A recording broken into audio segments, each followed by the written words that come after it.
It's 9, almost 10 right now. So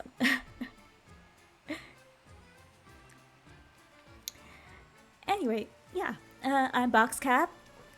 We're back with Twisted Wonderland, the Playful Land, and last time, a bunch of them went to get like burgers at a place that looks suspiciously like a fish shop, or like sold like fish and chips or something. So I feel like they sell fish burgers.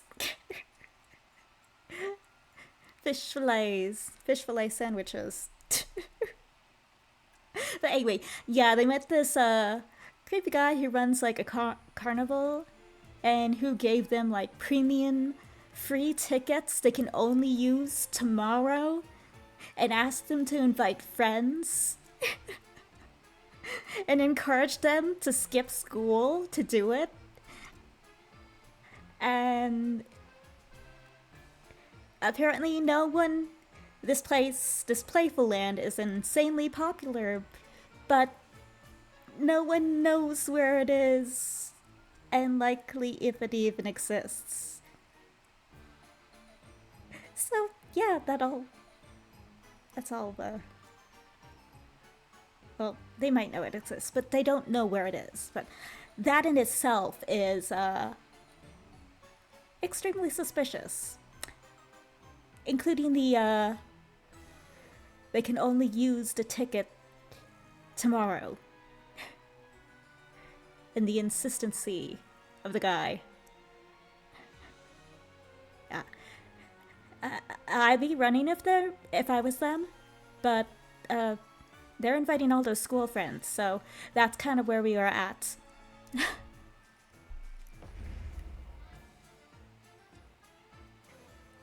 So yeah, we'll refresh ourselves on doing Chapter 7 again.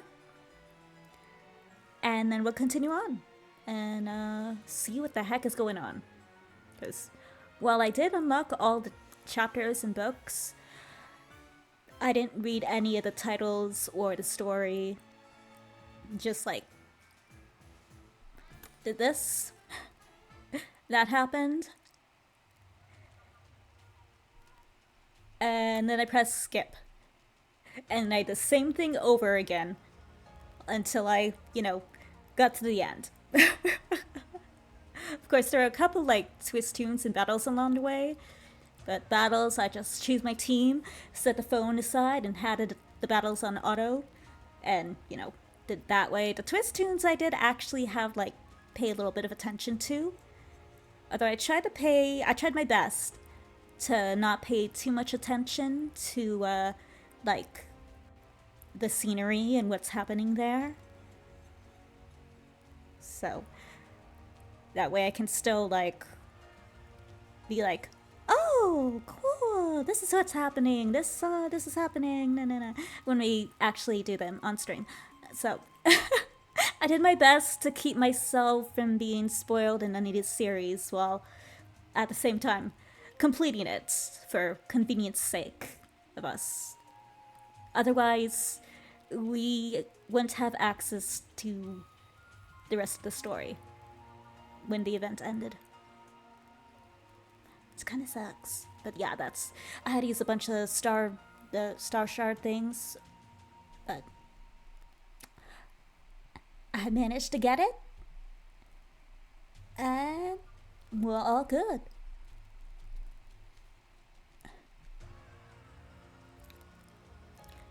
You want to skip school and invite everyone to an amusement park, huh? Yes. That ain't gonna fly. And you should know it. Really? But you cut class constantly, Leona. I wasn't expecting you of all people to take issue with this. I mean, he has a point. He does. But I doubt Leona's saying this for the sake of being a good student.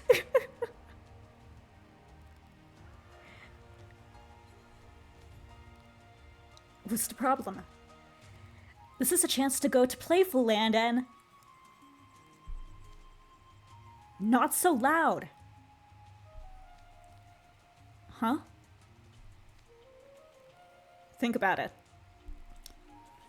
Tickets to an illusionary amusement park, all provided free of charge. What do you think would happen if he caught wind of it? Reggie? Is he saying that, oh, he won't have his little henchman to do his chores for him? But that next day? Is that what his issue is? I could see that. Who? Oh! Ruggy. Yep.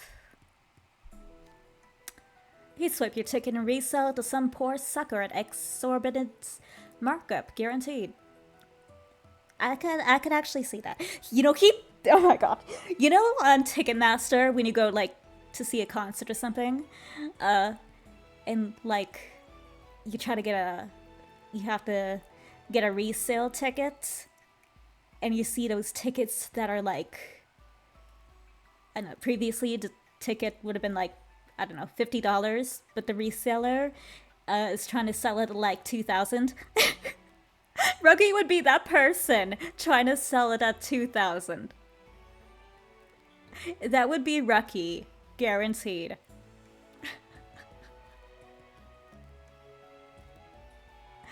100% could see that. Goddamn the scalpers. Goddamn Ruggy.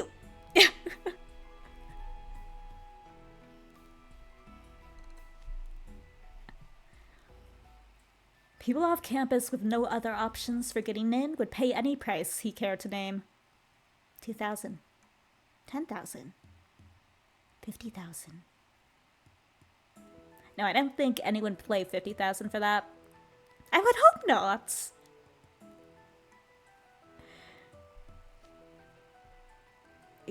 Yeah, I guess you're right. I'm willing to overlook a little on-campus mischief, but off-campus, that changes things. If a dispute broke out, there'd be no sweeping it under the rug, and Crowley would pin all the responsibility on me as the house warden. Sweep things under the rug on campus? He's like, I never said that. I swear we've never hit a body before. I mean, it's possible, because when Leona overblotted, I wouldn't be surprised if there was a couple students who died. And that's one of the things they had sweep under the rug. I could see that. But no, I really think students probably did die in that chapter, in that event.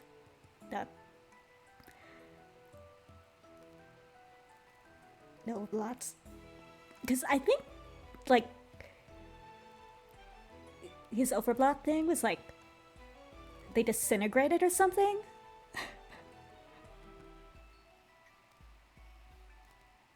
He was like on the field playing the what's the sports?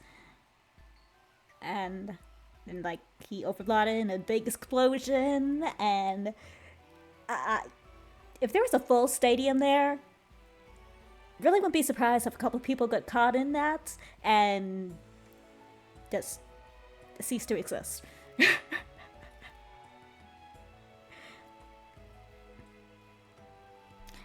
So yeah, that might be something they swept under the rug.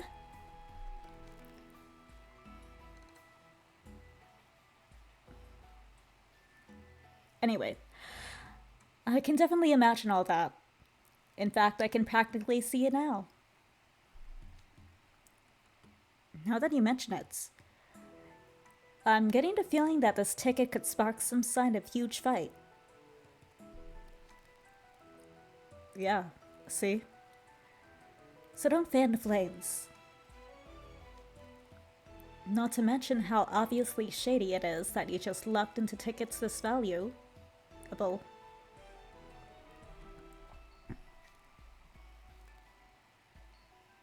Even you could piece that together if you took 2 seconds to think about it.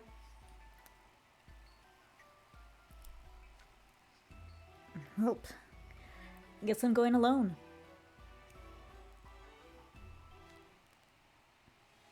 Hold up.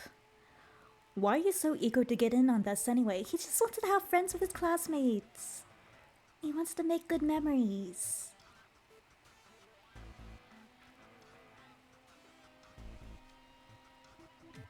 Wanting to skip school is super out of character for you, considering being a square is your sole defining trait.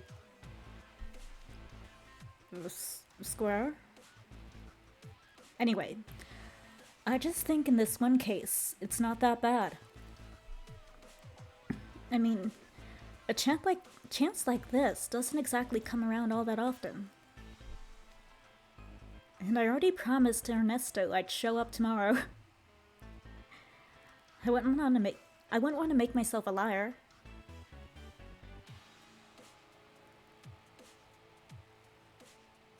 You could call... Oh wait, we don't have his number. I don't think so.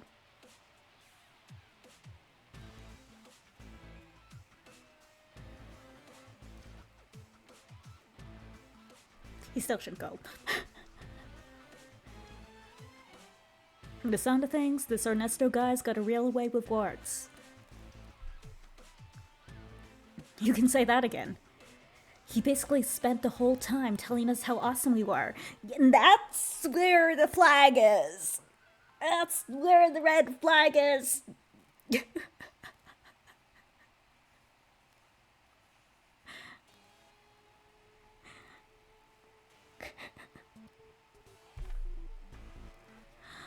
Oh, Jack, you innocent little soul.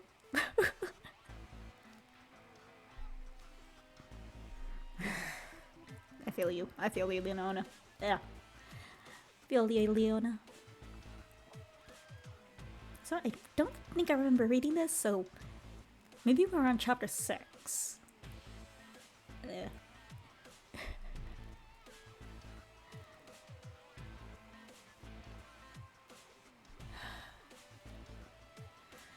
Seriously, don't go.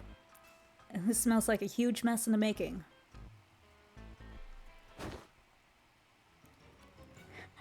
You're not gonna talk me out of this, Leona. I never break a promise. There's some promises it's okay to break. There are certain situations in which it's okay to break a promise.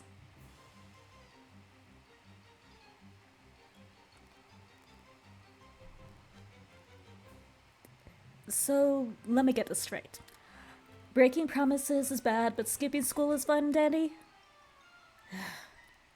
You hard-headed numbskull. It's clearly obvious you're signing up for nothing but trouble. I just realized I'm doing the thing. I'm doing the thing too.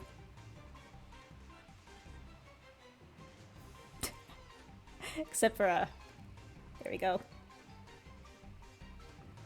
It's similar.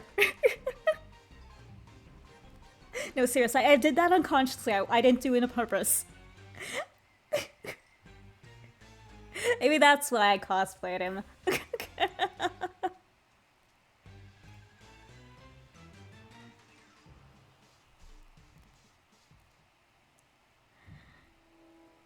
No, I did a cosplay Leona at a convention I went to like last year.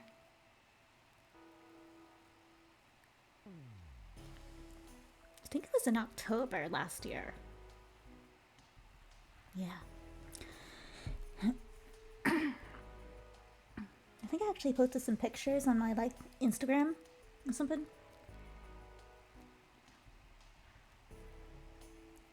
Oh. Right.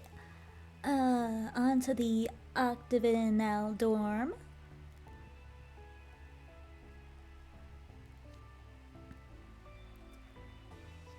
You want all of us to go to Playful Land? No. Why not?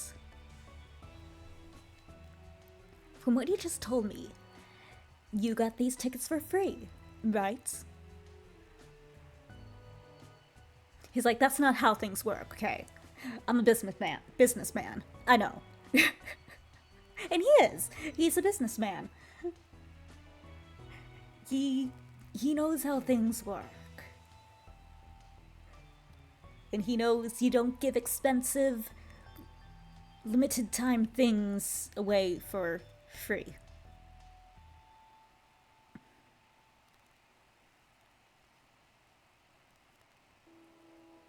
Not without there being some kind of like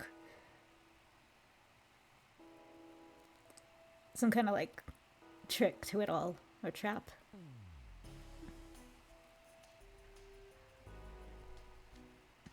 Yep. And he said everything in the park is free too. We can play all we want. Let me be clear. There is no such thing as a deal that's good. As a deal that good. I'm doing it again, damn it.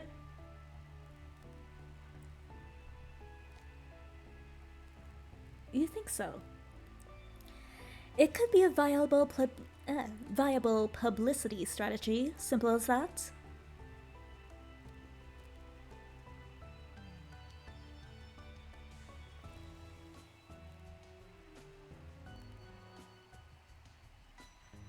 I'm trying to think if it like actually could be, I mean, not in story obviously, but like the situation. I mean, I guess, but because they would get word around the school.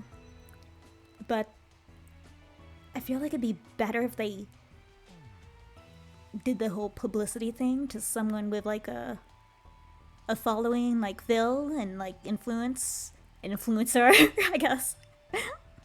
Instead of just any old random student.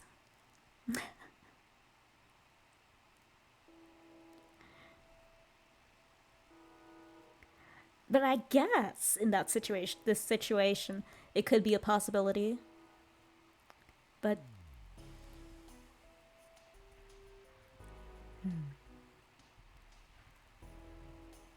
still.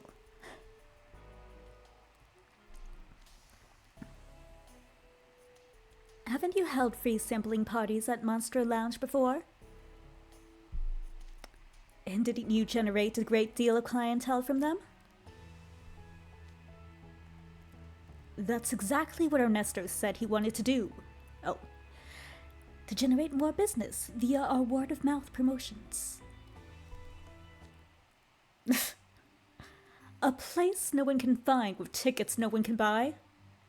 A completely inaccessible park advertised via word-of-mouth.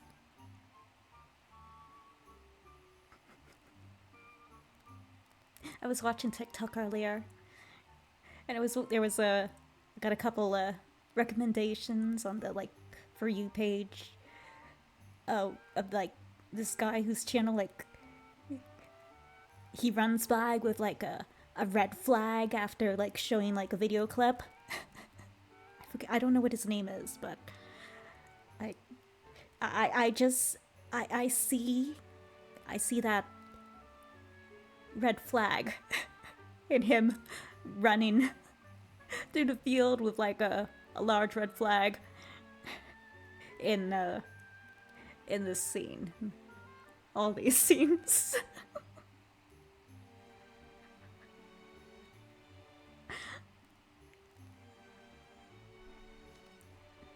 Absolutely preposterous.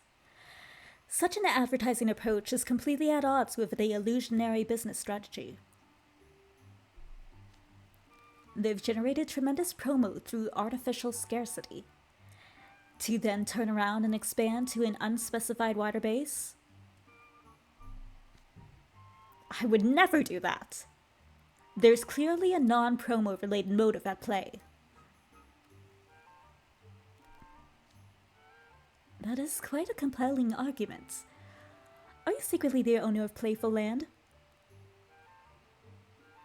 No, but he'd probably like to become the owner.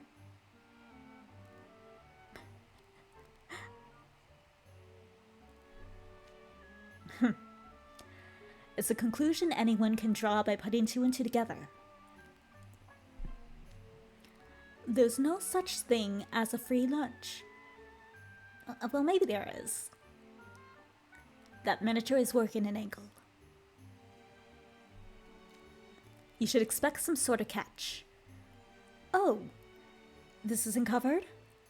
There's an upcharge for this? Etc. Yeah, that's usually how it works. Like those, free travel things. Or even lottery. Because you have to pay, like, that a tax on your winnings. In which you lose a lot of your winnings. But like those...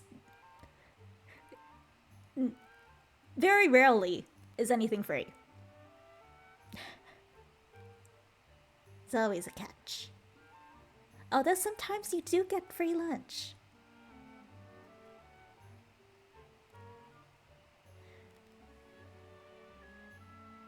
So in that one, he is wrong.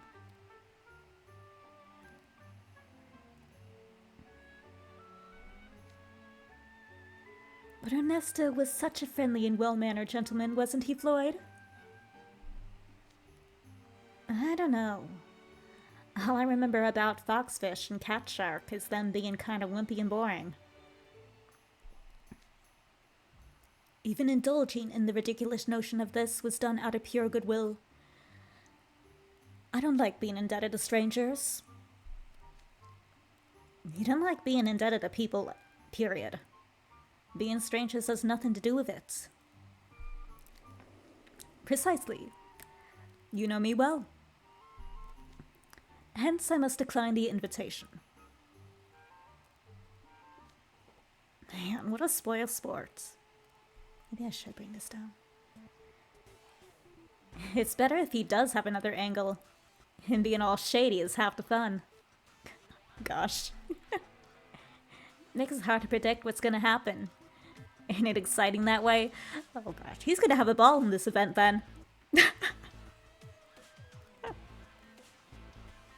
Eventually he's gonna be like, okay, this is fun at first, I'm getting old, it's getting old, I wanna leave.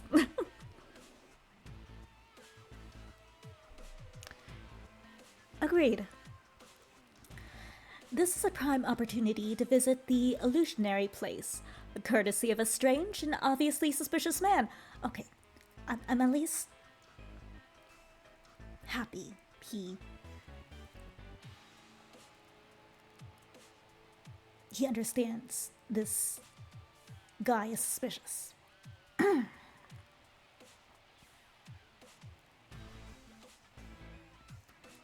So much for the well-mannered gentleman you were just telling me he was. Isn't it just delightful to imagine? Your thrill-seeking is not my idea of a good time in the least. Regardless, I'm not going. You do as you please, but don't say I didn't warn you. Ah. Well, you heard him. What's the call, Jade? What's indeed, Floyd? What's indeed?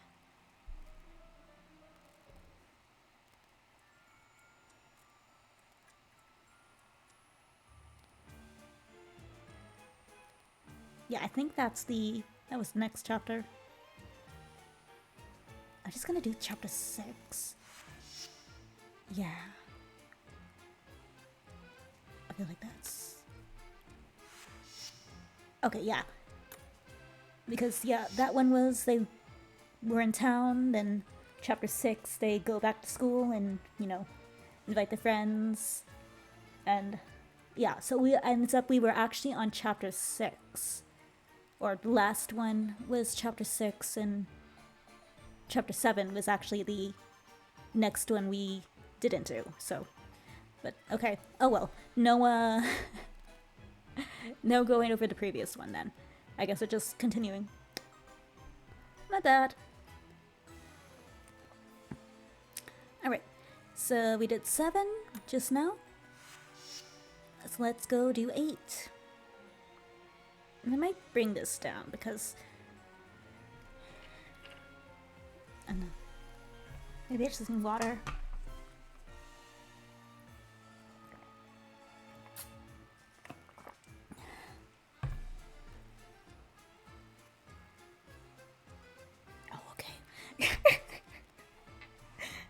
I have my phone here to like monitor the stream, and the way it was angled, and the way the glare was, and the way the scenery was, it kind of looked like a glitch screen with like a bunch of Pikachus layered on top of each other, and I'm like, huh? No, I was just... Mine just being silly.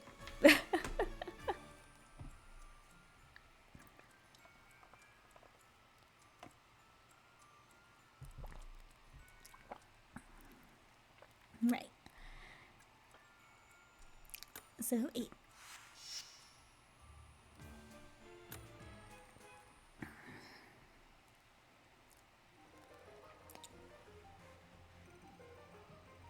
Yeah, we already know Edea is not joining.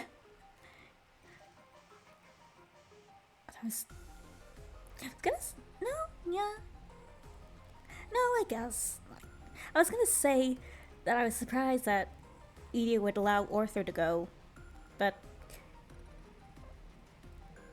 Ortho isn't his own person, so...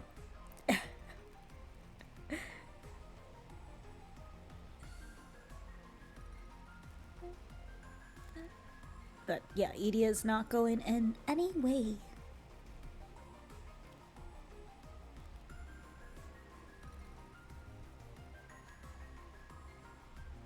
An amusement park? Yep, an amusement park. He's like, hard nope.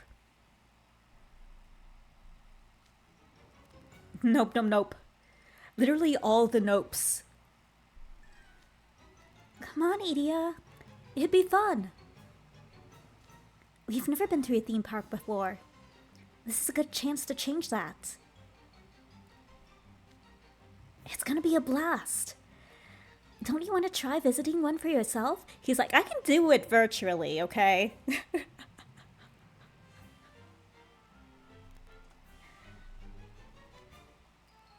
I absolutely don't. That's the literal worst place I could even think of going. Only extroverts go to amusement parks. Not quite true. I'm an introvert. I go to amusement parks. Well, with family.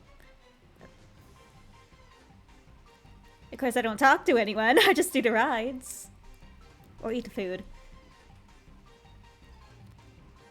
Ever since Final Destination, I don't enjoy, roller coasters as much as I used to.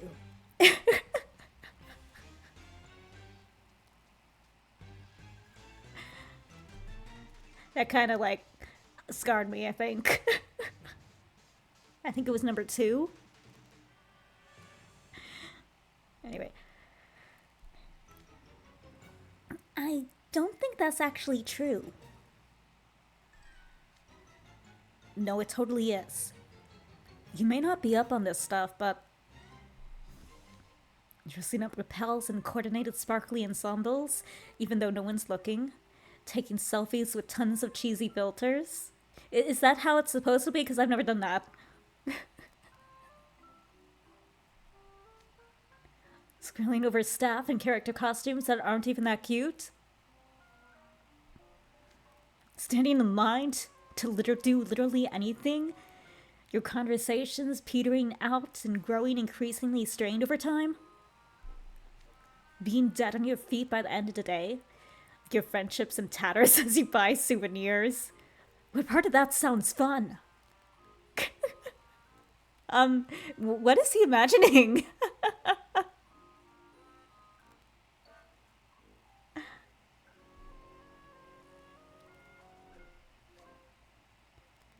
Edea, for someone who's never been to an amusement park, your imagination has presented an awfully specific scenario. That's kind of what I was saying. Please. This is all common knowledge online. Anyway, I'm not going. And that's final.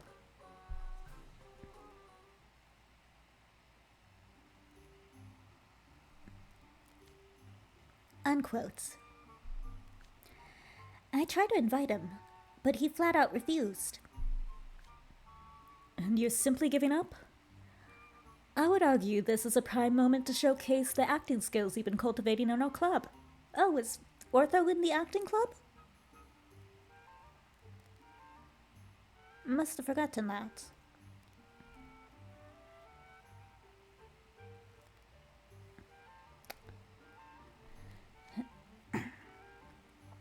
A wholeheartedly tailful performance from you should get him to fold in no time. You think it would?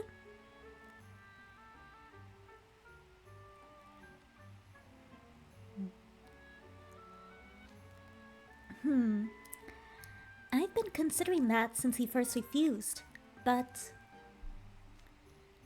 I think he might be right that a sudden trip to an amusement park would be far too much stimulation for him.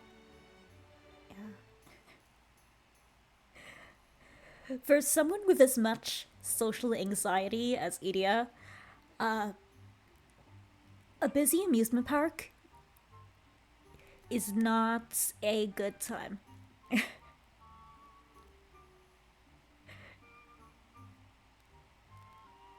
And even if you don't, even for the normal person, a busy amusement park where you're like pushing to get through the crowd, it's dampens the mood a little bit, dampens the fun.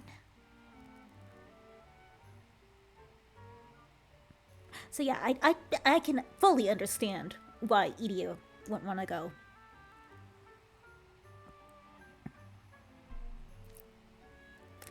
So I don't have the heart to force the issue. Fair.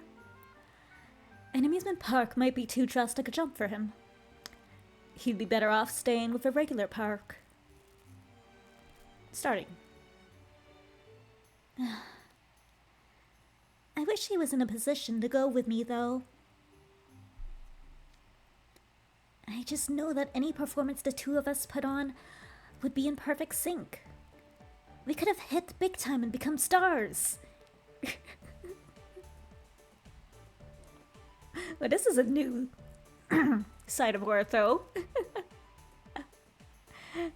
I never knew he was an aspiring actor, performer.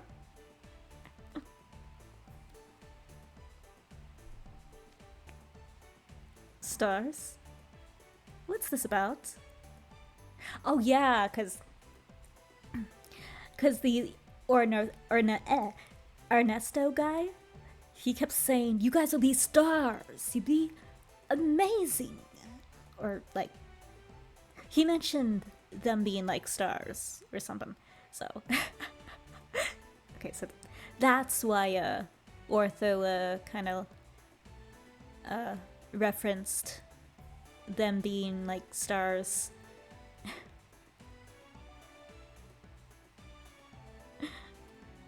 And yeah, of course this is gonna catch Phil's attention, because Vil is literally a star.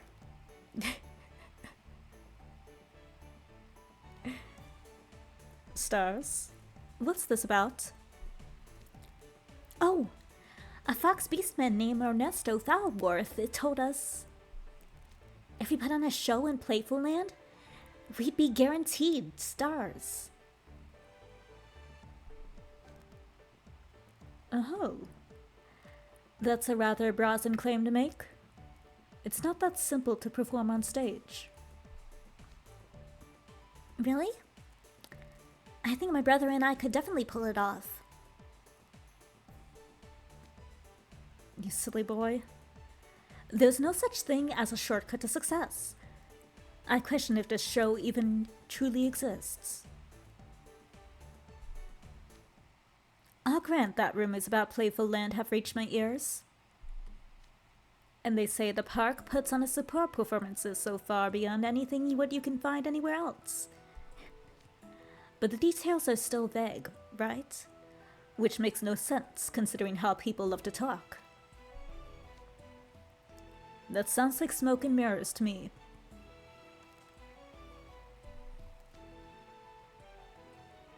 Also, If people who put on the performances become stars,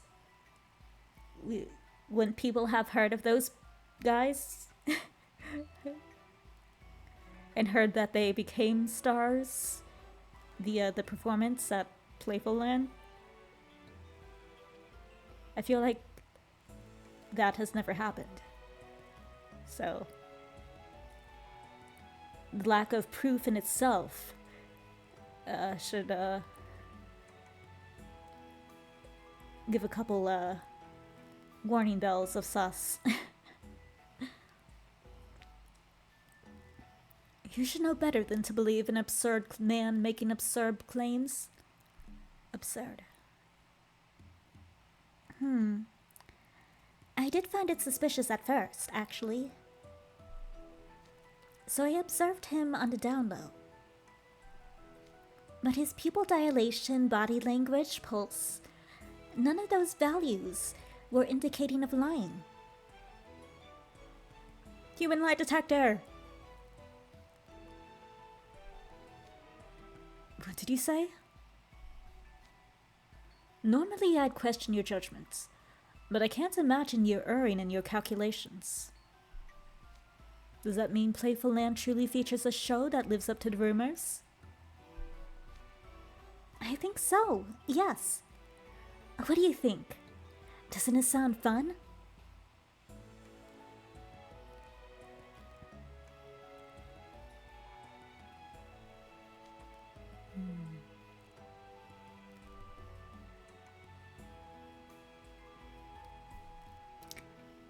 And that's how they got Phil to tag along.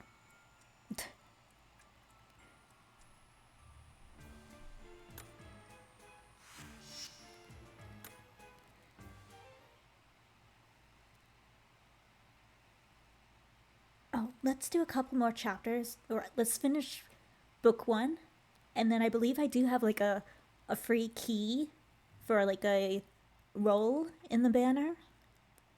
So let's use that up.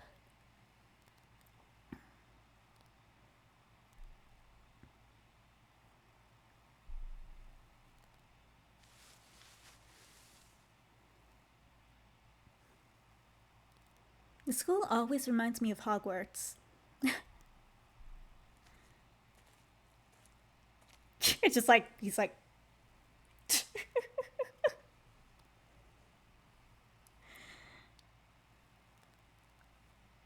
just doing.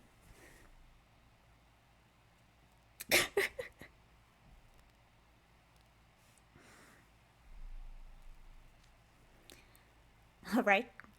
The coast is clear. Come on, guys. And don't make any noise. Silent, stealthy.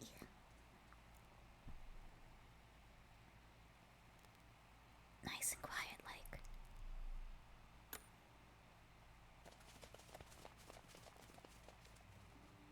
like. Steps on a branch.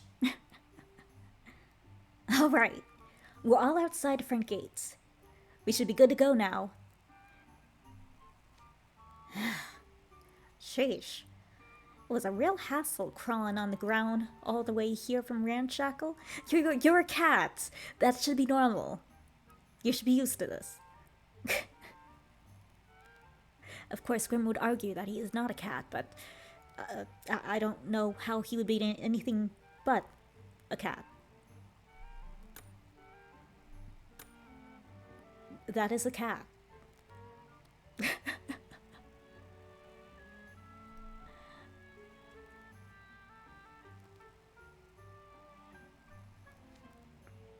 Sure, we didn't tell anyone about the place.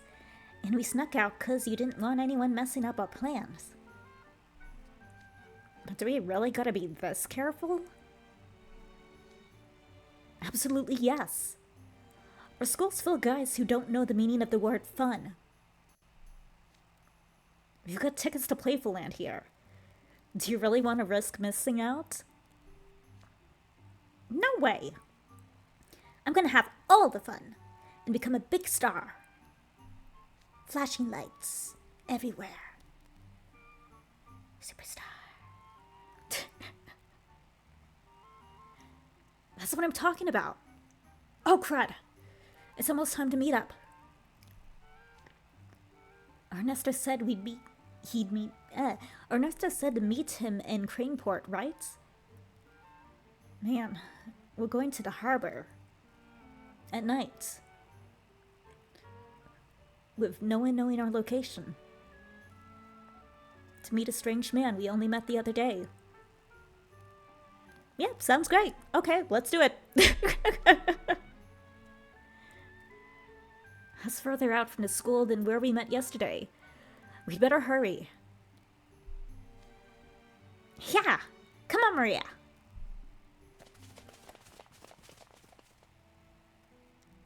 Craneport! Same place where that other event happened. I forget what the name of it is. Seaside something? I don't know. Seaports? I don't know.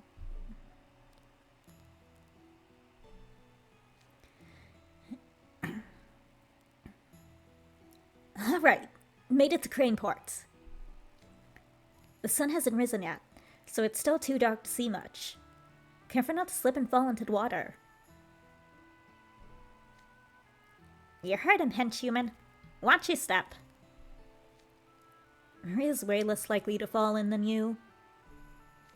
Well, thank you for believing in me. I have to wonder why Ernesto picked this spot to meet up, though.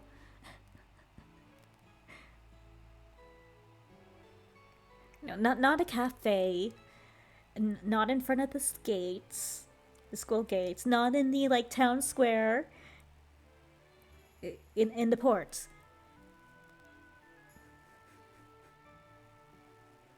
I guess we should just be happy to pick like a warehouse or something. Even if he did, they'd probably still go. They're going to the port. Why not a warehouse?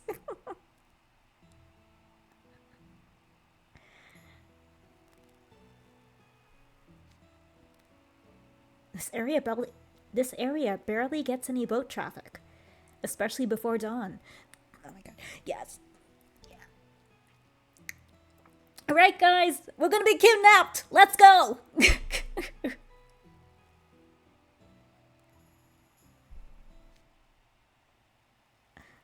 They're gonna throw us all in cargo things. Crates. Whatever you call them.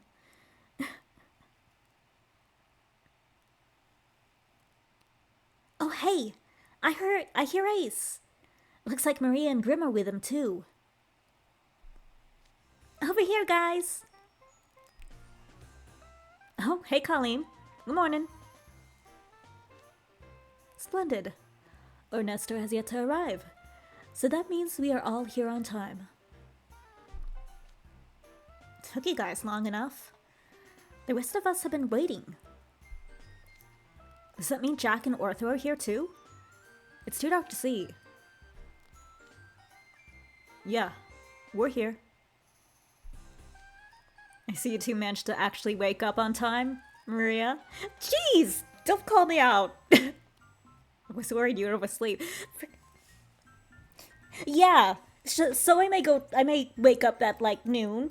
That doesn't mean anything. Even if sometimes I wake up at like 2. Don't call me out, jerk.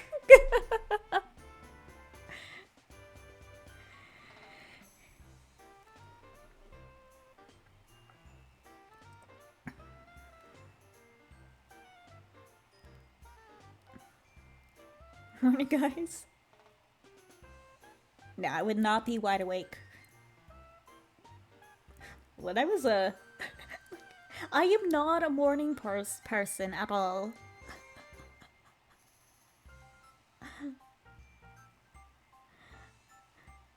Like, there was a time when I had to give like my address. I think I was at like a doctor's appointment or something, or like something like that, but I totally forgot what my address was. Like, it's too early. I need a coffee. My brain's not working. Yeah, not a morning person. It takes a couple hours for me to wake up.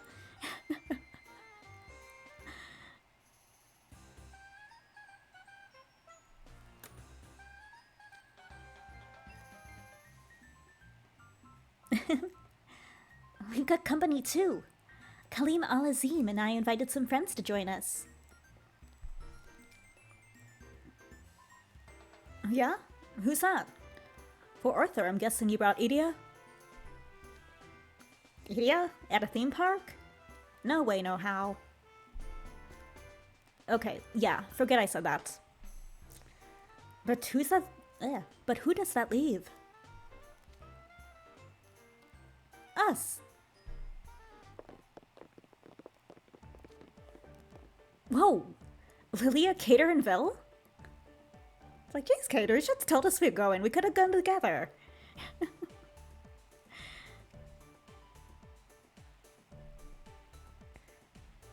What a merry group.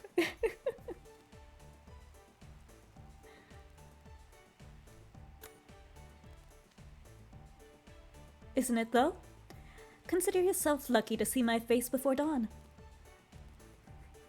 How early did he have to wake up? Because we all know he has this, like, beauty regimen he does, like, a whole, like, routine. I imagine it's very extensive routine. So, how early would he have to wake up? What, 4 a.m.?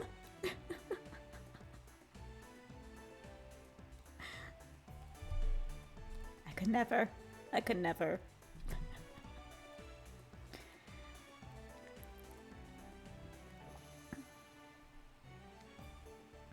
You can imagine how surprised I was to find Vil at the meetup spot. I never thought he'd join us. I invited Vil Schoenheit. He said he's interested in the stage show. I getcha. He is kind of an authority on theater and stardom. Does Ian know you're going to Playful Land? I tried to invite him, but he really didn't like the idea, so I left without telling him. You should have left him a note. He might be a little worried if he wakes up and you're gone.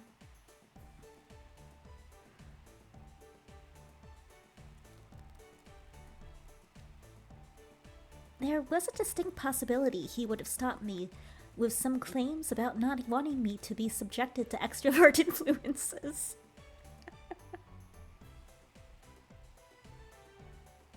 I mean, I guess fair. At least write him a note letting him where you're going.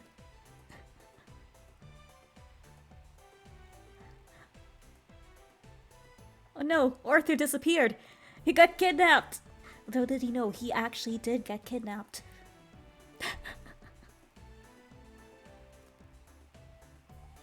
Likely.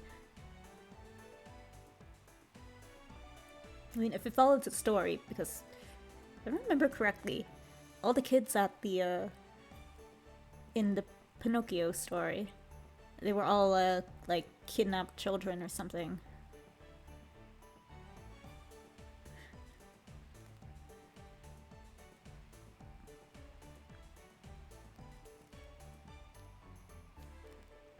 Well, he already flat out refused to even consider going, didn't he?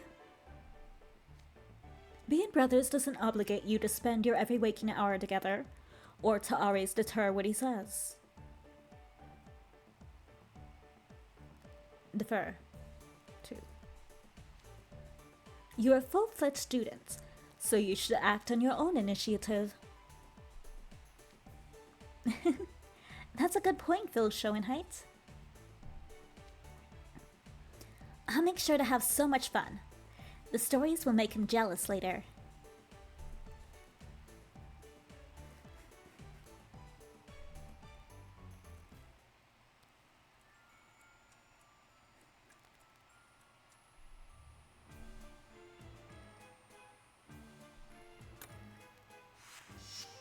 Alright, chapter 10. Who's gnashing that teeth?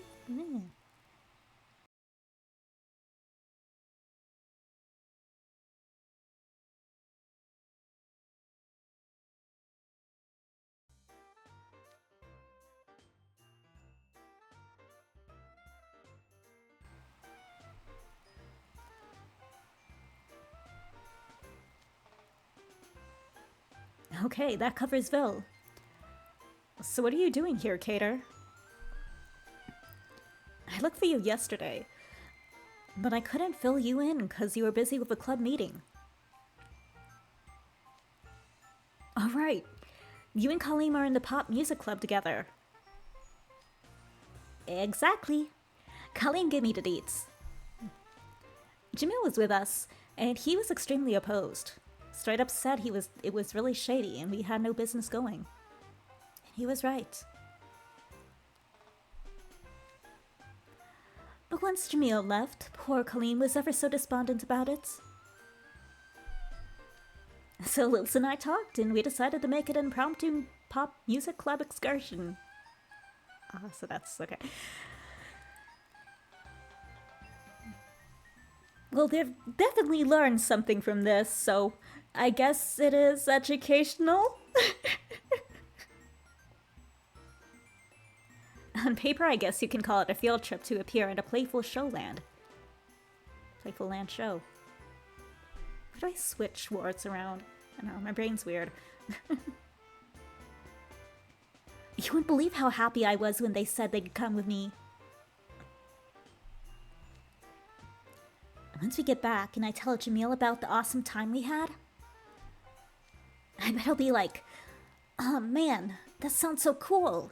You should totally take me along next time. I want in on the fun."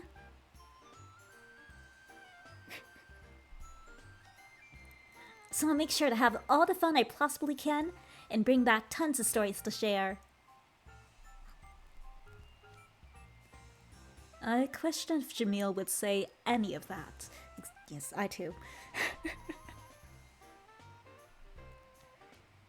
The odds of that happening are less than 1%. But to put that in a positive light, there's a non-zero chance. Jamil wasn't wrong to say that this is blatantly suspicious, and far too could be true. But children will never grow without diving into a little danger.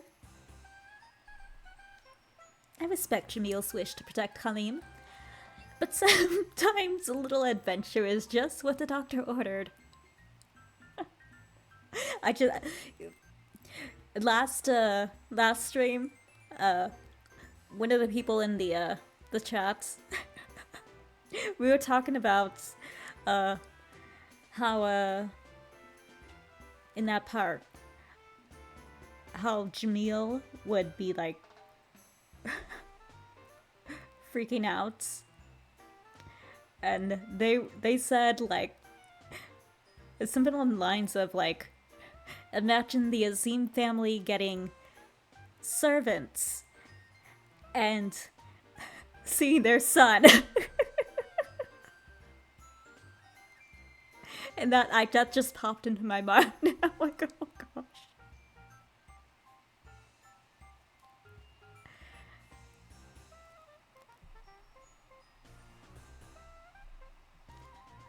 So, I'm coming along to witness this lovely little learning experience of yours. You find it suspicious, yet you choose to come along anyway as our chaperone. What a wonderful friend you are. I am awestruck. Would that Azul could learn from you, from your example.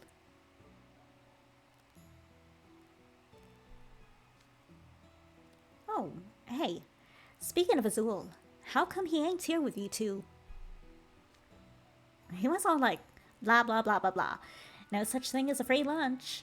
Don't want to be indebted, yada yada yada. Once he gets like that, there ain't no talking him into something. So we snuck out on our own. Like Ortho and Kaleem, I hope to bring back tales so delightful that he goes. If only I'd gone with you. Gnashing his teeth all the while, of course.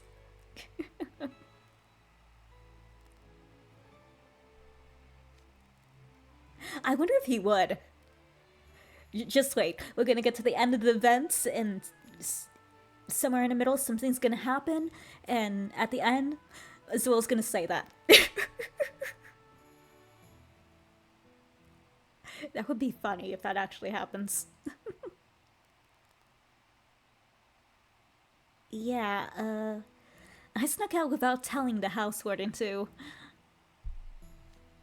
He'd totally have my head if I got caught. So I was on pins and needles the whole way here. Literally crawling on the ground. Well, listen to you, AC. Might add to your vice house warden's worries.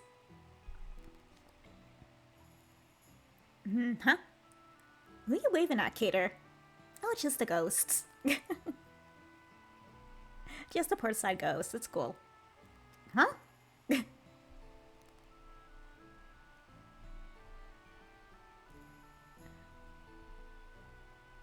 No, I'm waving at me! I mean, he could. His special magic is like multiplying himself. So that could happen.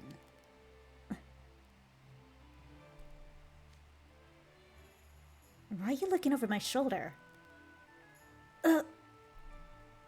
Trey. Trey followed them. Us. Trey?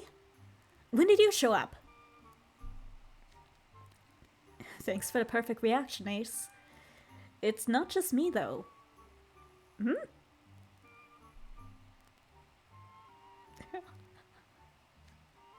Whoa, Leona too? What are you doing here? Actually a little surprised too.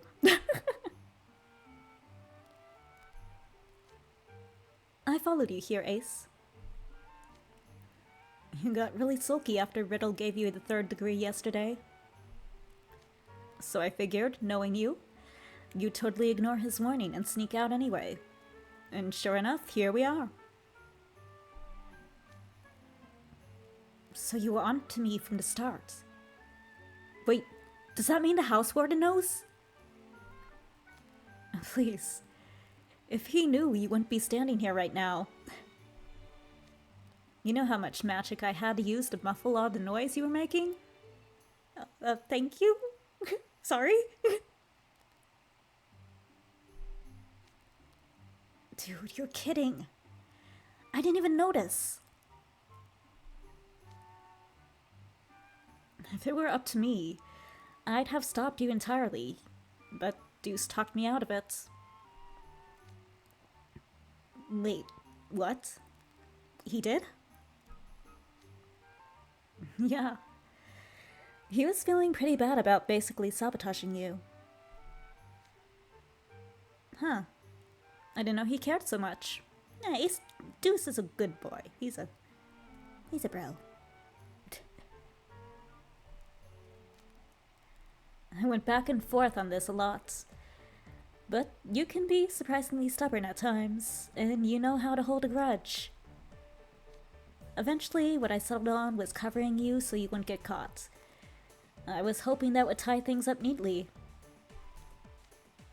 In the interest of keeping the peace in the dorm, not to mention ensuring you come back safely. I'm here to help. Aw. Look at you, AC. Even if you do get busted, Trey will be right there with you to apologize.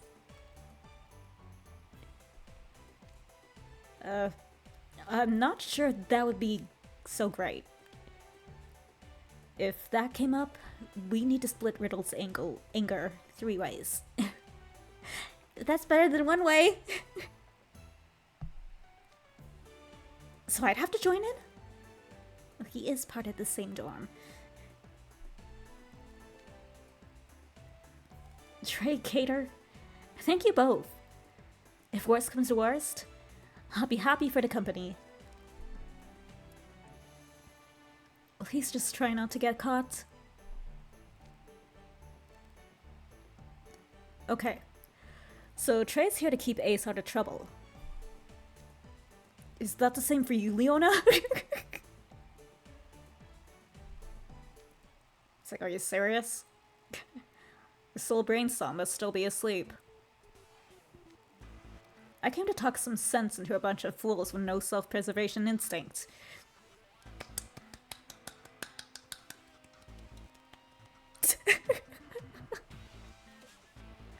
Oh my god, Leona's actually being an adult? No, I actually kind of genuinely shocked.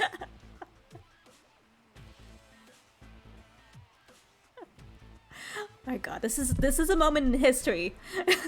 Leona is actually acting like an adult. Someone take a picture. Cater, get your camera. We need to record this.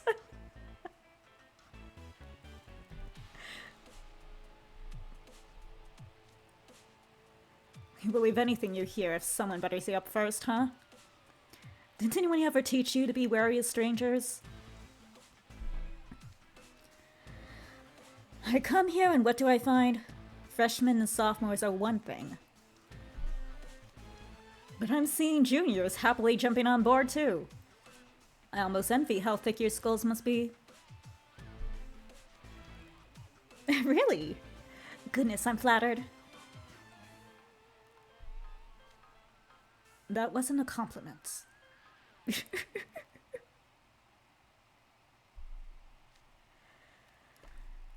Who's gonna be on the hook if things go south? The house wardens, including yours truly. Go back to school and stop making extra work for me. You're a house warden too, Vil. Did it really not occur to you to question any of this? He has a point. He has a point. Vil is supposed to be the authority figure.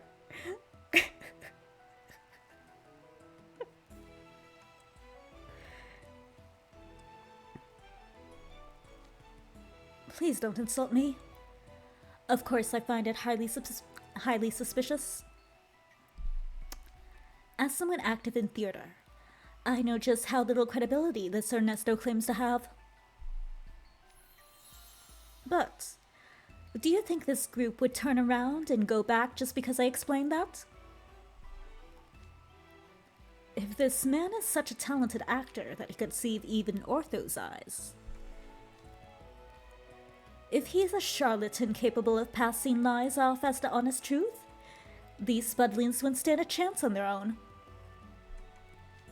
I'm deemed the safest to keep an eye on them personally, to ensure nothing happens. Yeah, whatever.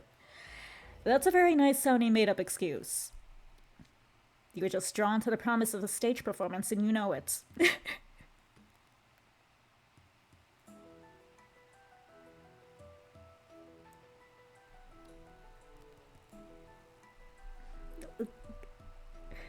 I'm kind of amazed at how Leona is acting. Like, and I agree.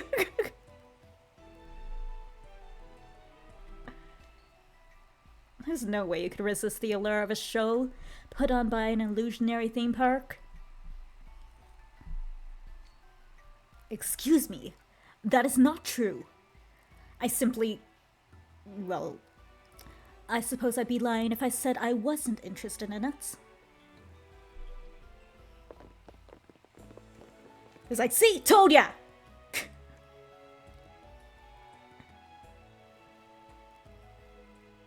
My.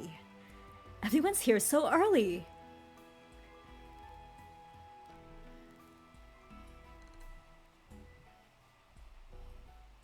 I guess Leona's coming too.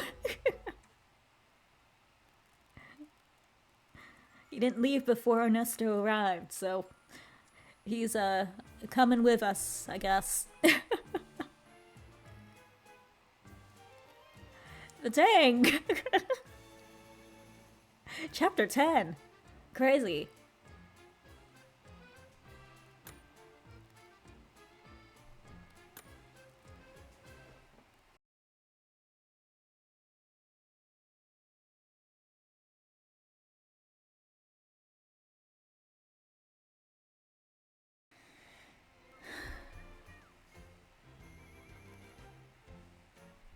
I don't know what a huckster is. What is a huckster? No, let me actually look that up. What is a huckster?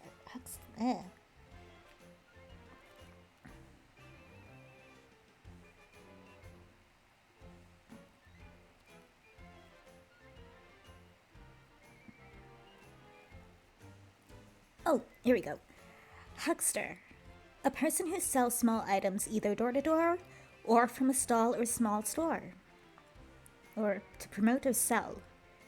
Something typically a product of questionable value. Okay, so that's the verb part of it. See, that's that one. That sounds, like what's, going on here.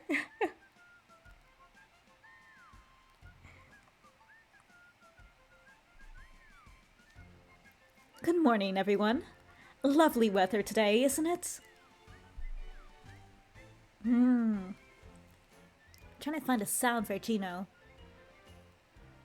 Ha.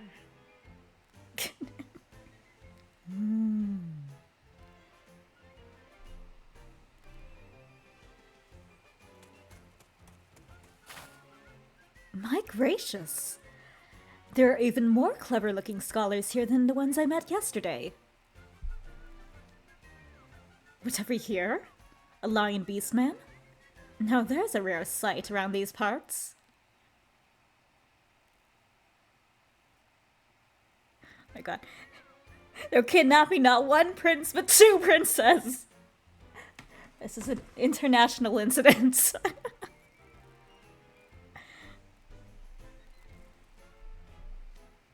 I mean, obviously I'm a beastman myself.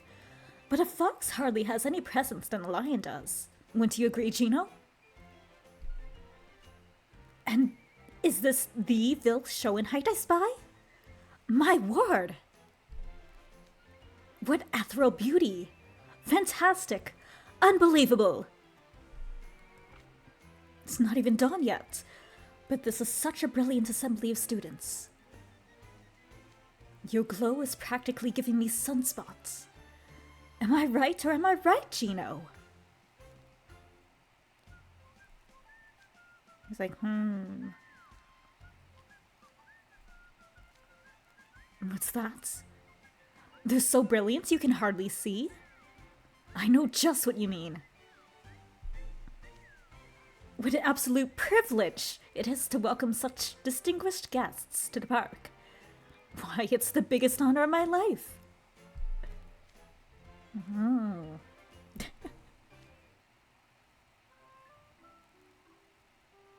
Like, for real? I am well and truly baffled. You actually believe this, glorified huckster? I was questioning everyone's judgments, but this is worse than I thought. I relate. I relate.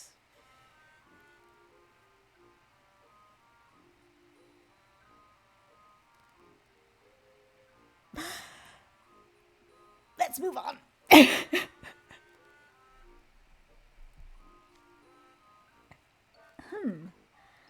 This is at least 1,000,000 times shadier than I imagined. Come on, AC. You thought this guy sounded trustworthy? Since when are you the gullible one of the bunch, huh? Hey, Fox. I'm not here for fun and games. I'm taking these numbskulls back to school. You're quite a jokester. You come out all the way just to turn around and leave? Yes. Yes, we would.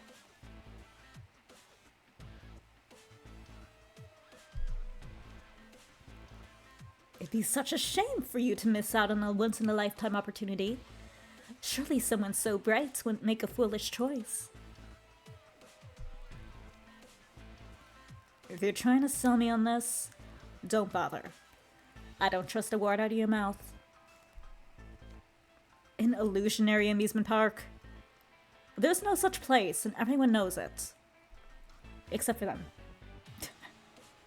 Come now, little lording. I assure you, you have nothing to worry about. Except for everything. Little lordling? He's like, oh no, you did not just call me little. It's like, bitch. You asking for a fight?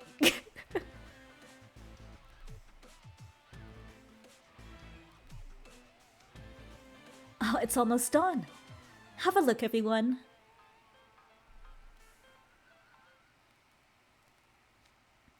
Behold the magnificent Playful Land.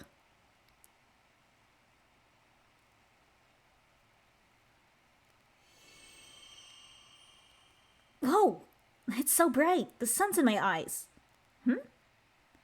Hey, I see something across the water. You do? Wow, you're right. It's Playful Land.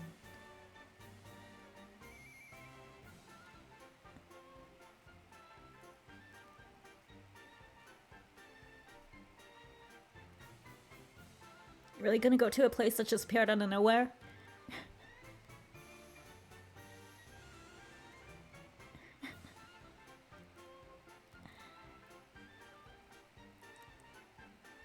I mean, I guess it could be magic.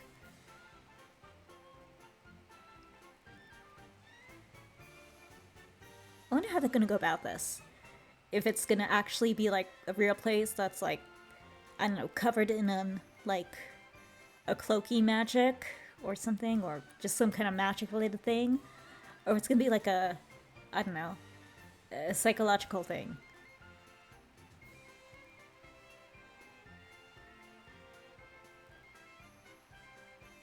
Or maybe he has like some kind of magic that like his wards put them into a trance, and then like you can like manipulate what they see and stuff. I don't know, but I hope they give some explanation.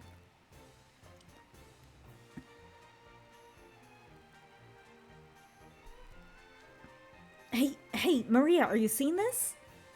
I'm not just seeing things, right? I see it all right. So that place up ahead, is that an amusement park? Am I still sleeping? Am I really in Craneport? On Sage's Island?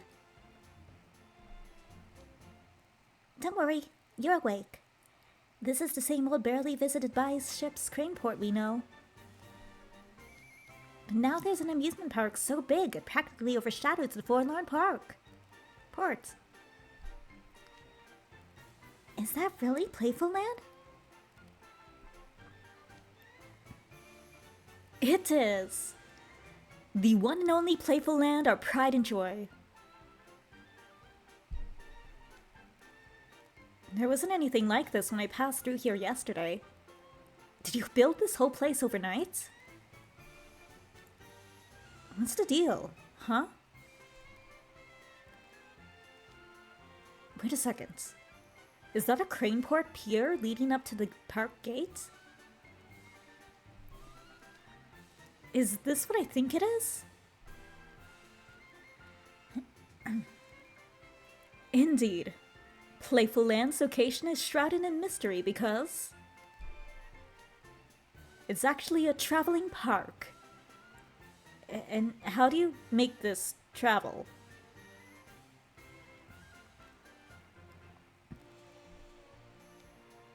A traveling park?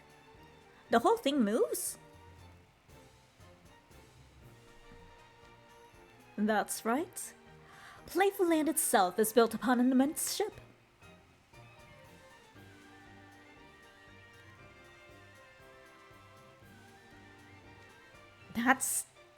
That's amazing!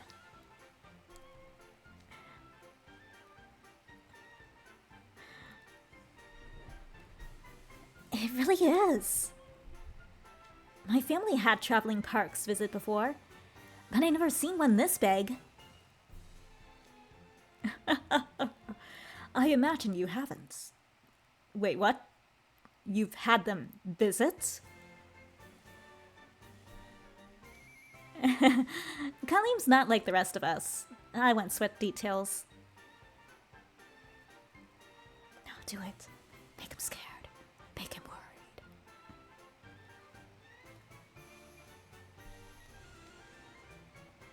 The traveling parks I know of only had small carousels for attractions. I've never seen one on such a grand scale. I've gone to an amusement park with my family before, but I've never seen or heard one that's on a ship. Me neither. Playful Land has to be the only theme park ship around, right? That would explain why nobody knows where it is, if the entire place moves around.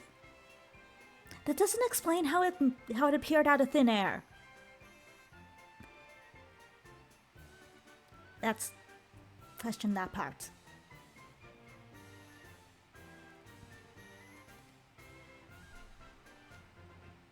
Just so.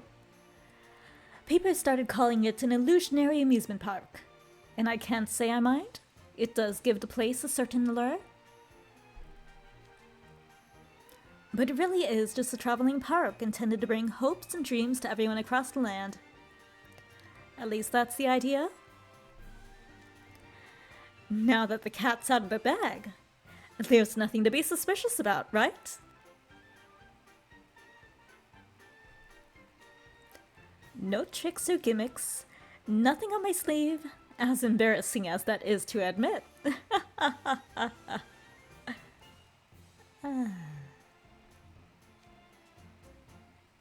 Dude, that's amazing that you can even get this thing to float on the water. That's the biggest ship I've ever seen.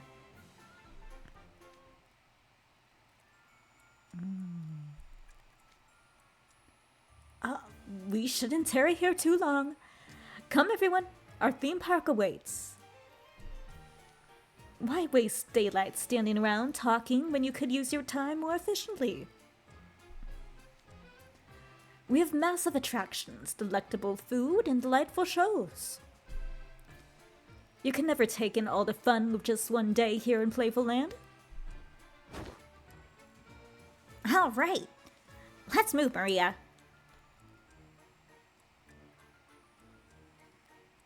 I still don't trust it. And I'm just skeptical by nature, so that might be a part of it. Children's voices everywhere, and no adult in sight. Dun dun dun.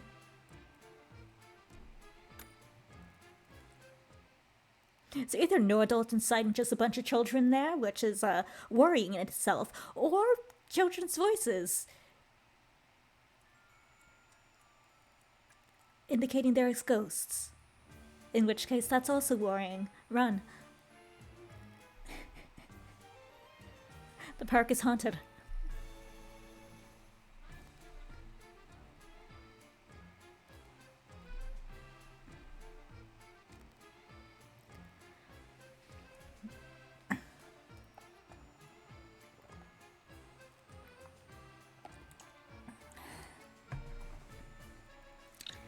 I'm gonna try to move this.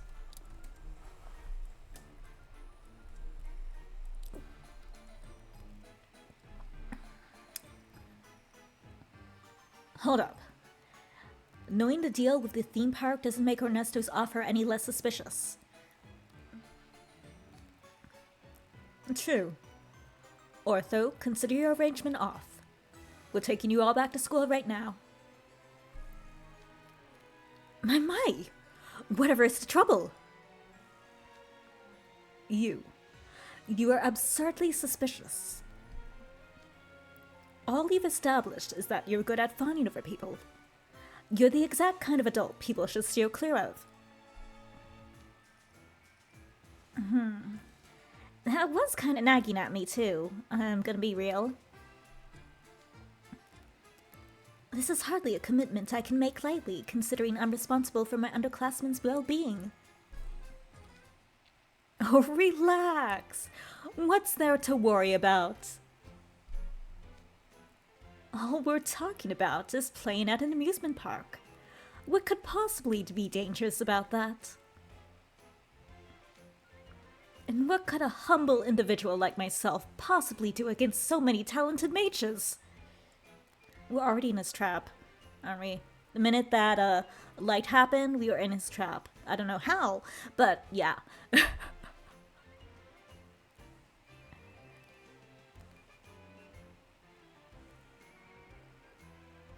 Maybe he used like a sleeping gas or something.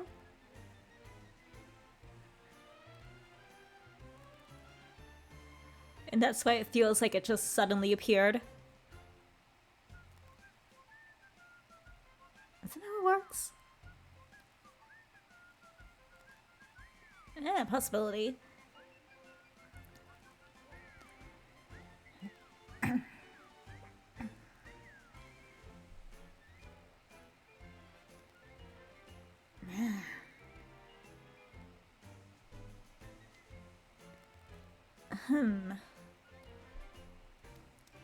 Come now.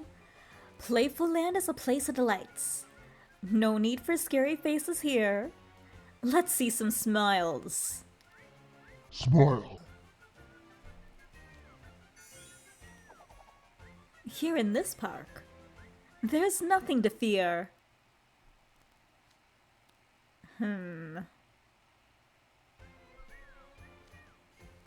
Mister, how long are we gonna stand around and debate? I'm tired of waiting. First! God damn it, Grim. Frickin' hell. Grim, wait! Hey, get back here, Grim. Maria.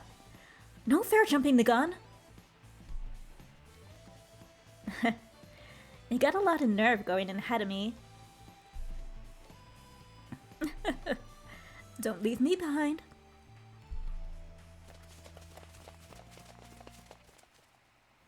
Ah, yes. Nothing beats the sound of eager children's voices. Here, everyone, your tickets. He's like, I hate this. This was not the plan. Plan was to gather them up, go home, sleep, and, you know, usual routine. This was not on the agenda.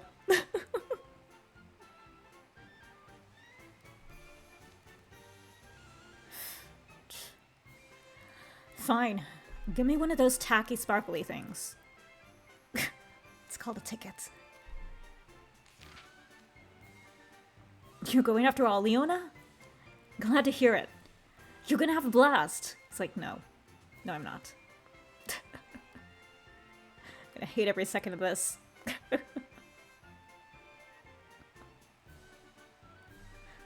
I'll only have fun once I see the downfall of this place. Could see that. I mean, I would.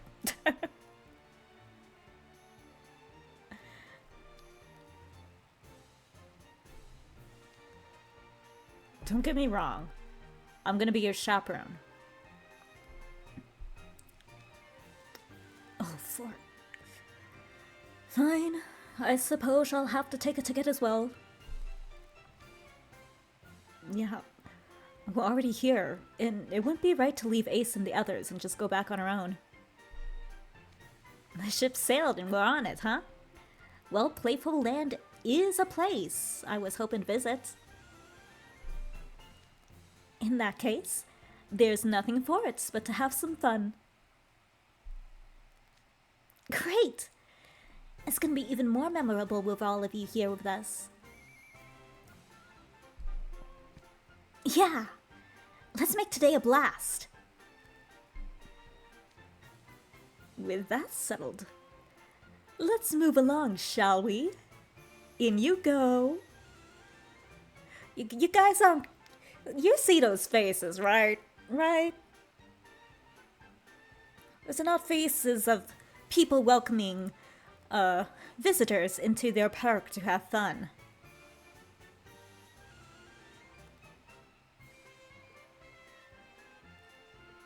At least fun for the visitors. Might be fun for him. Not for us. Either way. Yeah, you might want to call the cops. Anyone have a phone with them? I think we need to dial 911.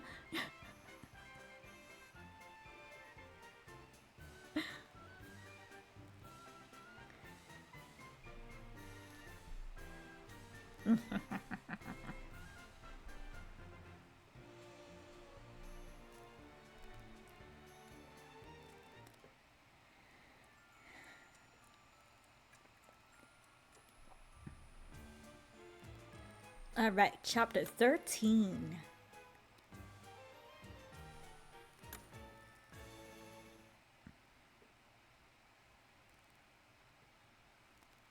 What's going on? Nothing good. That's what. What's going on is you made bad choices, okay?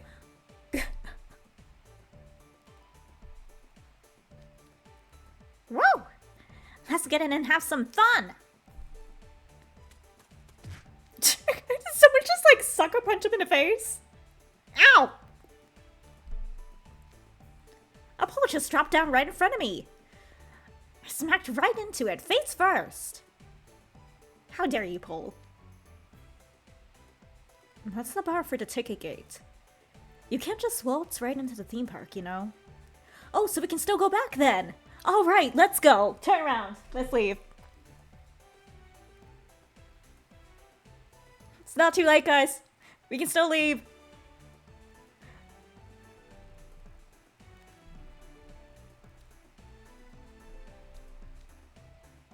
I believe we'll have to provide our tickets to the gate attendant to be allowed in. The what now? Tickets, please.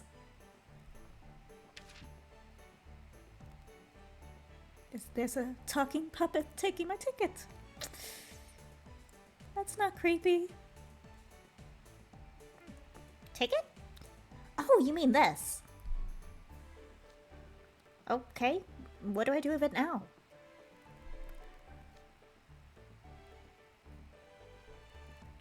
Tickets, please. Yeah, you already said that. Looks like the gate's got an automated system. See, there's a puppet at the other side of the window, not a person.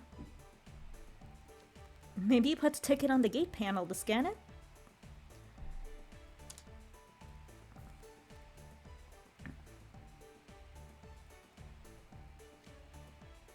There. Am I good? Ticket, please. Thank you. Have a good day. Ticket validated. Thank you for coming to Playful Land. Have fun.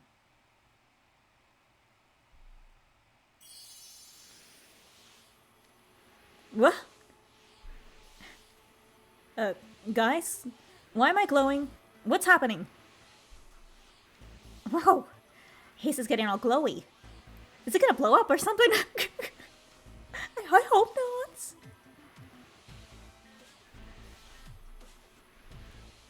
not. Don't jinx it. Whoa!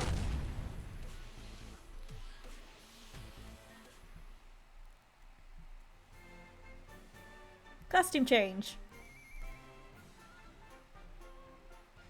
I didn't realize there was a, Huh?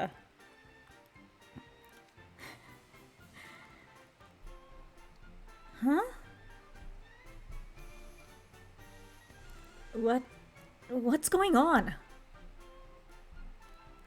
We get to keep these, right? Your outfit changed. You saw that? What just happened? Dang, Ice. What's the big idea? Dressing up all cool when none of the rest of us are? Oh man. You changed clothes for this, Krabby? That's what I call motivated. It's a very flattering look. Did you bring that outfit with you? You guys literally just watched my clothes change, right? This isn't about bringing clothes or being motivated. I scanned my ticket and it just happened on its own. Oh, neat. I want to try. Here's our tickets. It's like nothing happens. Ticket validated.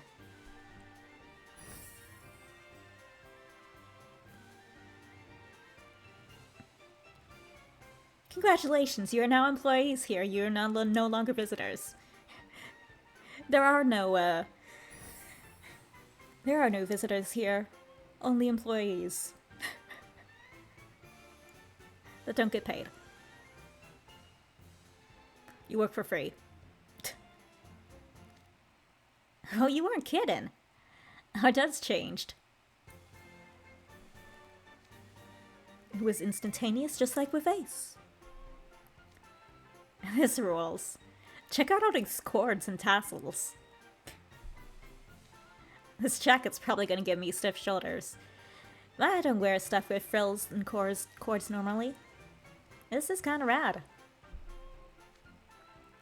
It is somewhat louder than normal things you typically wear. Nonetheless, you look quite nice in it. So much so, I might suggest wearing that in a casual setting. Thanks. You're rocking the hat yourself, Jade. It goes well with the color of your hair.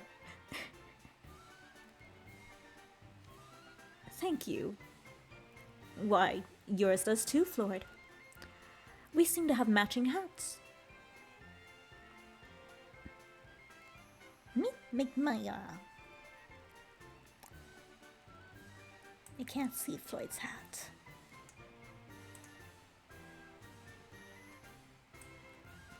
Make me smaller. Just be up here in the corner. Like this. It's actually quite small, isn't it? Let me see.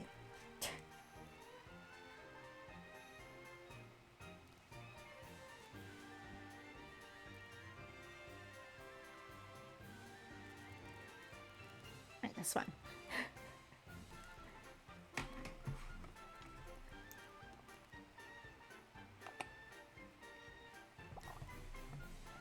You know what I would have done? You know, like their eyes. I would have had the little badge on one side for one, and on the opposite side for the other.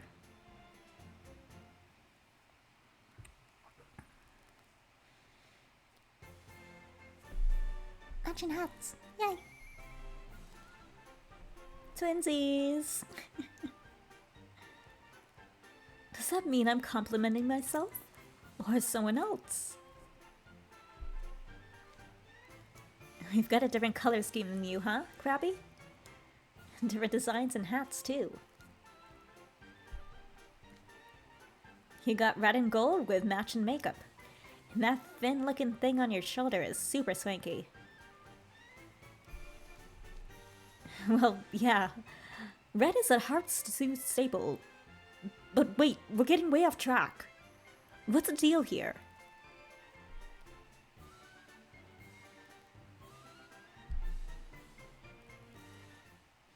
Well, at least we look good. So I guess we got one thing going for us.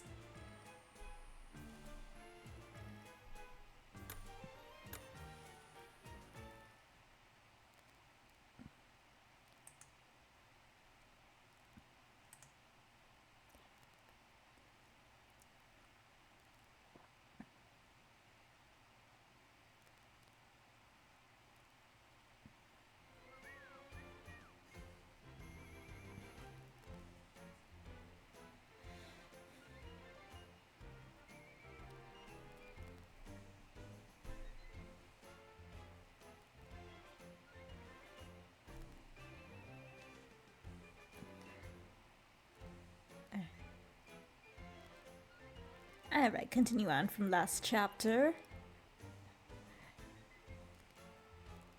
This episode on Twisted Wonderland.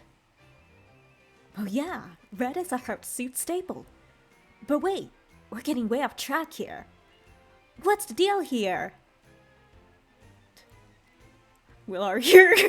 I don't know. What am I doing? I don't even know. What will our heroes choose to do? What will they have in store for them? How will they deal with it?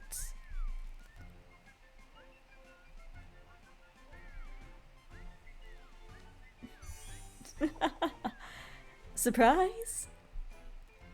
That is some special magic at work, designed to enhance your Playful Land experience. I feel like it does something else too. I doubt they're just giving this to us to make us look fabulous. I mean, we do. They all do. But, there's gotta be, like, some kind of, like, I don't know, additional spell on it that, like, prevents us from escaping or something.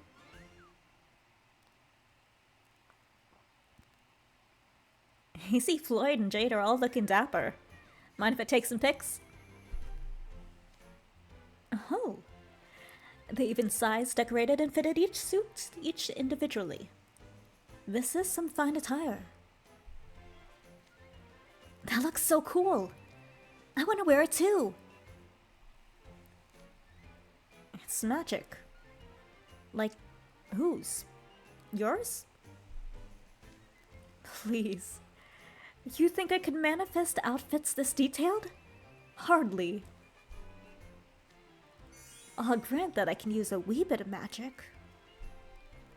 But at best, all I can do is conjure a gentle breeze, fling water droplets, and summon sparks to my fingertips. My magic is nothing to write home about. I'm hardly worth calling a mage. More such a criminal.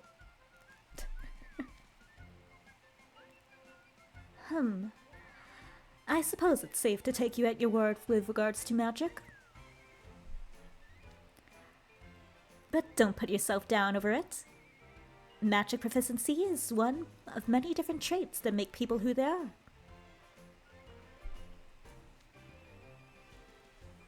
Yes, that means I'm more talented than you.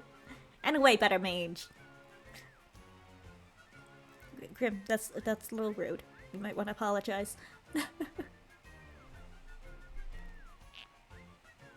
Sorry about him. I'll get him to stuff it. No, it's fine. After all, I hardly merit any comparison with you boys at all.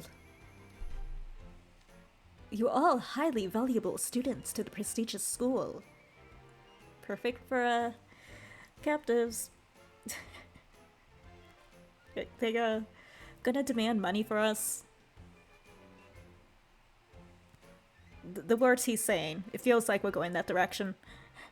I feel like we're about to be, hostages.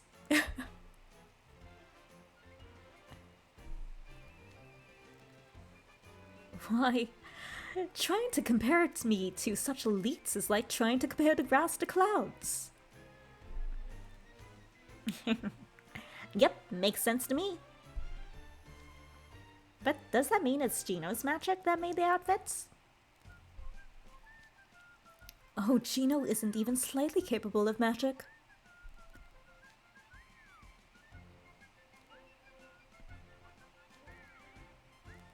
Yeah, he smells like Maria.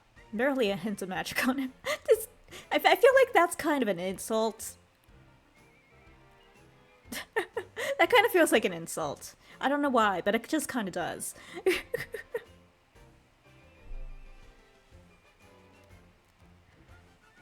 Really? The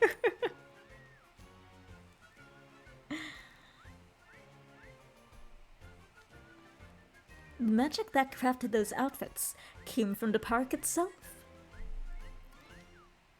Playful Land's proprietor loves few things more than seeing a person's face alight with awe. So we offer outfits as a surprise gift to all our attendees. Here, everyone's a performer, and everyone's a star.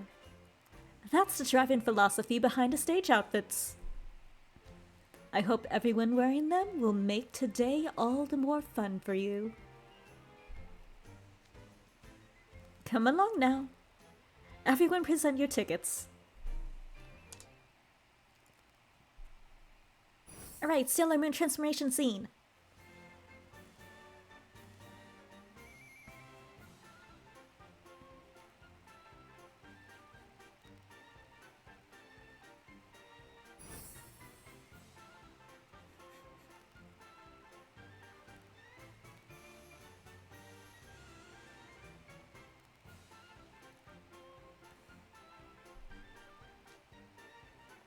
Oh, this is adorbs.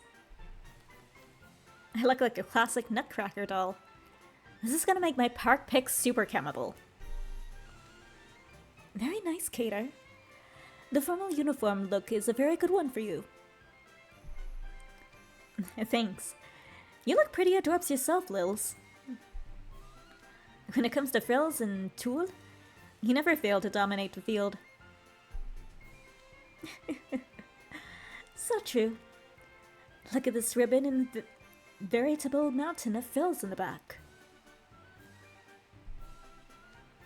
Has there ever been a cuter, cooler pair than the two of us? Talk about confidence. I think you're onto something, though. Pick time! Yay!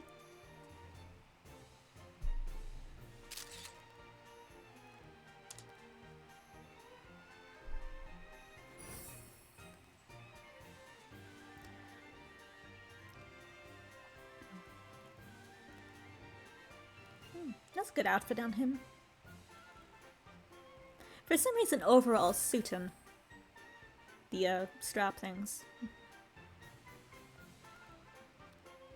That looks good on him, too.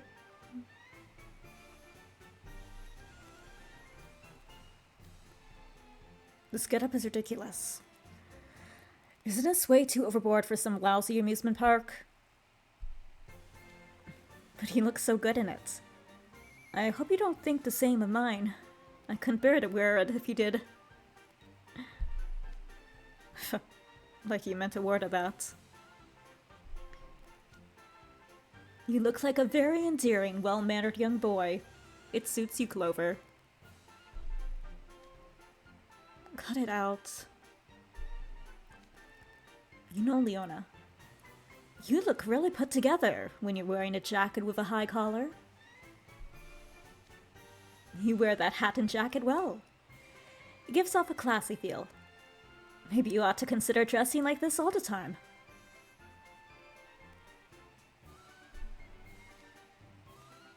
Like I don't look perfectly put together in my normal clothes.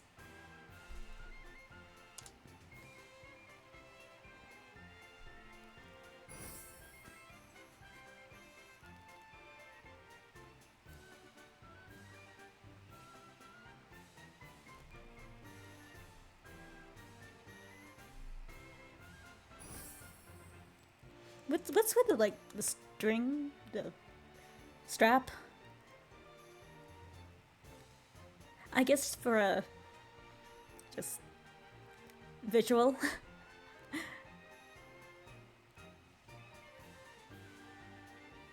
I feel like it'd be a hindrance.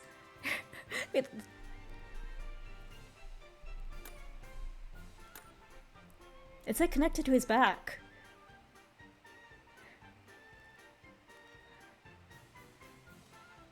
I mean, I guess that as long as it's like arm length, then it won't like deter his arm movements too much, but that's weird. It's because he's a dog. Needs a leash. He's a wolf boy. Is that why? Is that what's happening?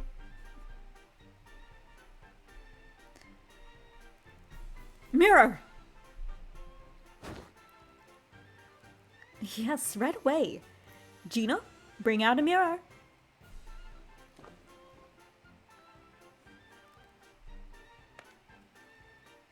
The anticipation. I was like, his heart's racing a mile a minute.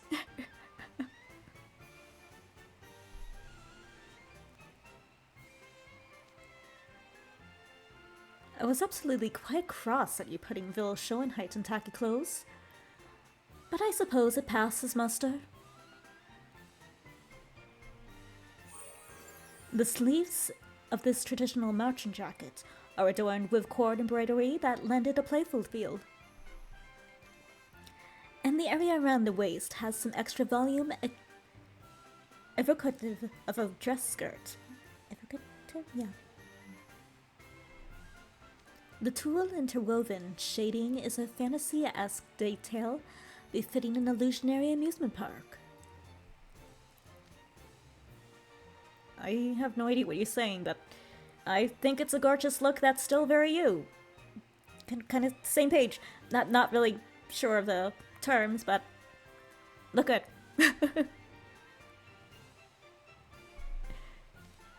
Is that so? You're wearing your ensemble quite nicely yourself, Jack. The simple white shirt without too many bells and whistles complements your natural physique. Is that how it works? Thank you.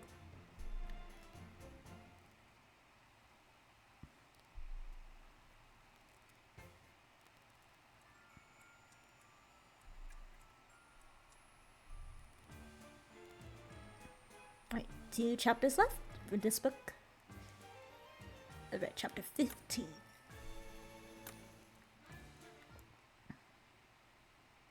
Was that everyone's outfit?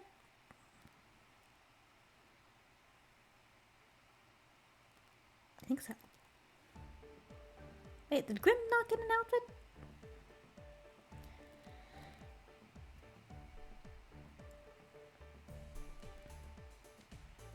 Oh no, Colleen still needs his outfit too. You guys all look amazing. What am I gonna get?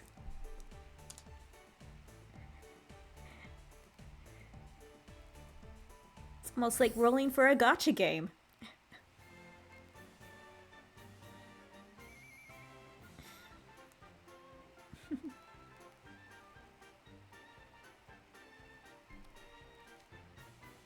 Oh, it really did change my outfit instantly.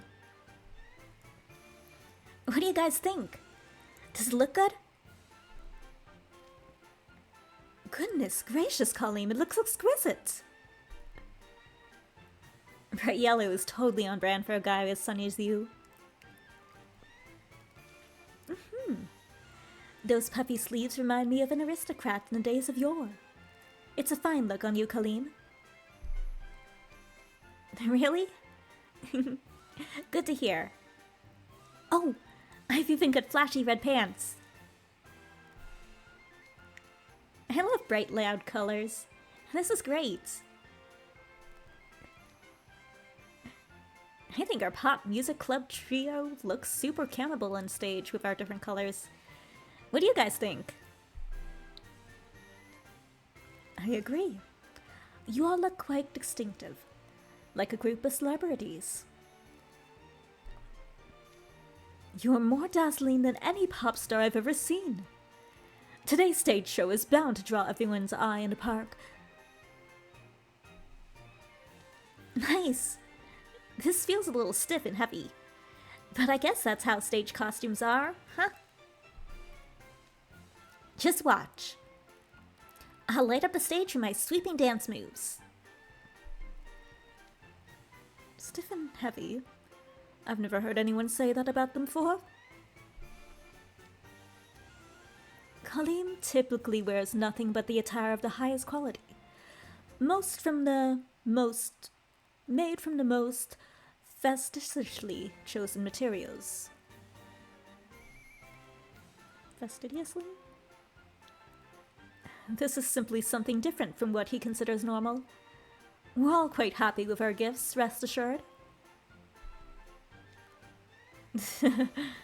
What a thing to hear. I'll be certain to pass on the valuable feedback. Colleen, you look great. I'm jealous. Really? Well, present your own take at Ortho. But I don't wear human clothes. Changing my gear isn't all that simple. Me thinks you aren't giving Playful Land enough credit. Our park's philosophy is to ensure that everyone can have a good time. Then it would work on my gear?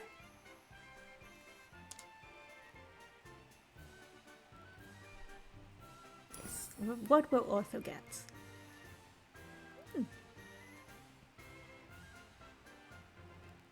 Looks good.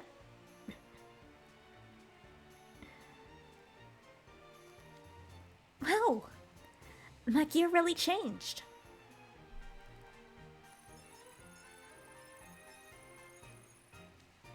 No mechanical issues detected either.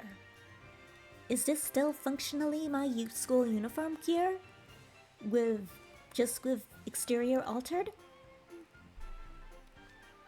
Even that shouldn't be so simple. This really is amazing magic.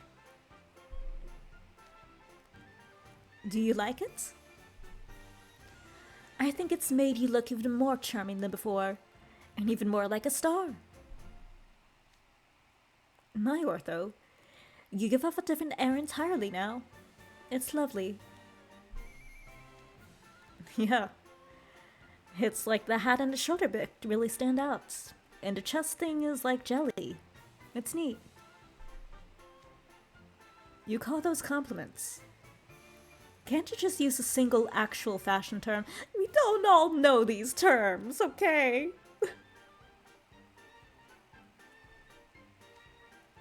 Sorry, I think it looks really cool. That's the best I got, okay? Don't worry, Trey Clover. I could tell it was a sincere compliment. Thanks. I really like the mini cape shoulder plating. It makes me match with the rest of you, doesn't it? Oh, that's true. Now that you mention it, I got one of those too. There's a middle bit that looks like a feather cord. That look like ribbons. This stuff has an awful lot of detail. I figured conjuring that with magic would be way harder than conjuring clothes, but wow. You look great, Ortho. Thanks. You too, Ace Trapola.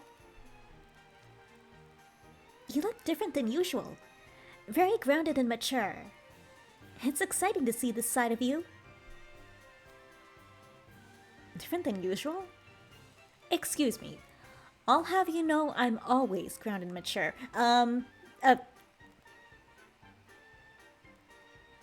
wants to tell him? Oh yeah. The way you're constantly palling around and causing scenes with Grim and the others, totally grounded and mature. You know it's true. You're normally a mitten crab, but today you're like a fiddler crab. Those analogies make no sense. But I guess if you're saying I look that dapper a musician, I'll take it. I've always thought you had a cool, stylish flair, Ace. The cape really seals the deal. You think? You're seriously good at compliments, Ernesto. Better watch out, or flattery like that's gonna go straight to my head.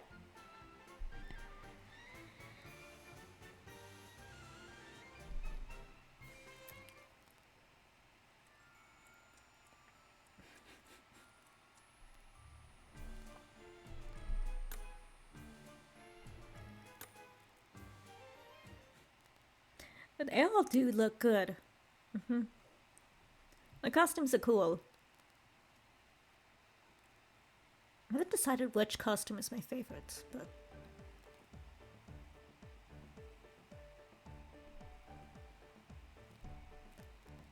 Alright. Oh yeah, us. That just leaves Maria and Grim, right?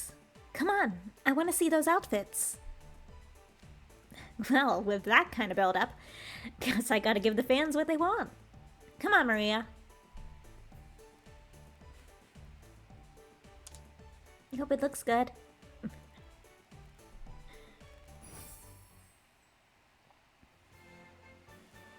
He's got a little jacket too. Cute.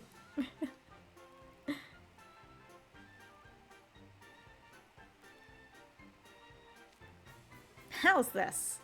Do I look rad or do I look super duper ultra rad? Oh! That's so cute! Huh? Cute? It's true. The round little hat makes you look like a young child. He's a Celia in a vest. That's totally the cutest. Cute? Come on. I look as cool as the rest of you, right? Come on, Maria. Do I look cool or what? Please say yes. Super cool. That's what I'm talking about. The rest of you guys wouldn't know cool if it slapped you in the face. Looks like you got the same kind of jacket as Leona, Maria. Cool. And frills like Lilia's. I've never seen you wear anything like it before.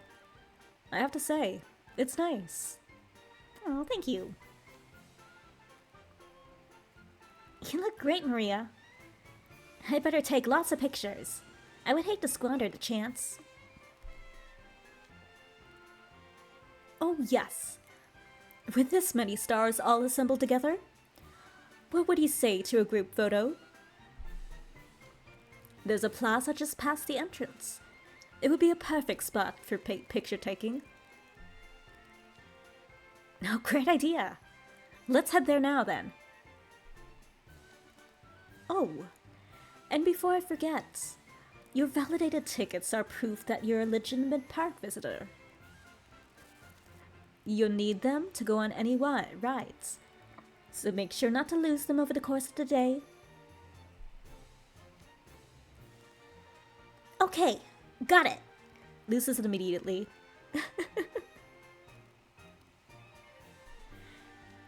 Let's go, everyone. Yeah.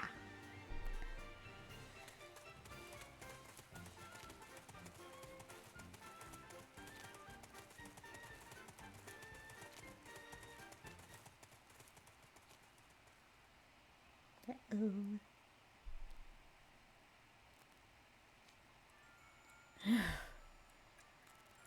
Boy, that was nerve-wracking, huh? We almost lost our best marks ever.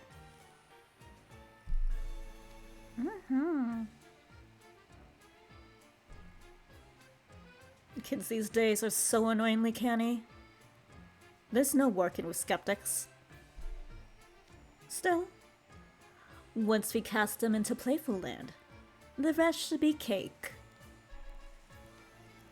Let's you and me give these prestigious students the finest of receptions.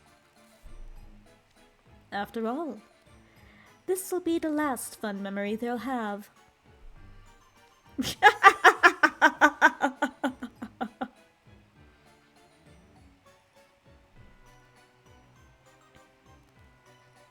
Yay, evil villain voice. Cool, fun. No one's like hearing him say all that and hearing him laugh. Surely you guys heard that. You aren't like that far away, right? I'm sure at least one of you has good enough ears to pick that up. Anyway, that would be book 1 of the event. And I did say we will actually go to the mirror. And I believe we have a key, a free key. So, yeah, there's a free key for that.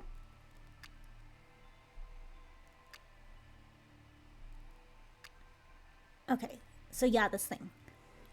Alright, let's use it and see what we get.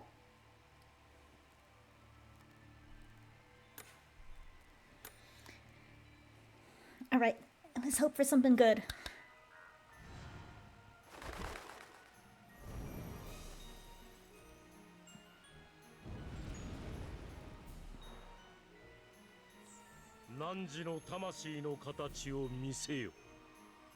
Mr. Red, Mr. Red.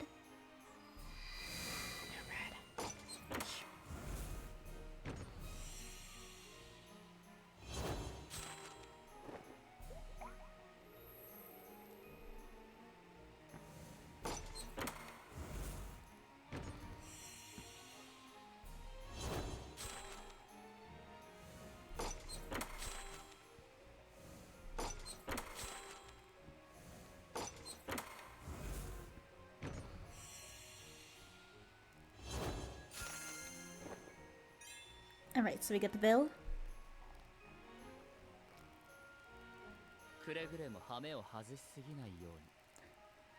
Try not to go too far overboard. やっぱり遊園地って心が弾むわね。 Granted, it is an amusement park, so a certain amount of excitement is to be expected.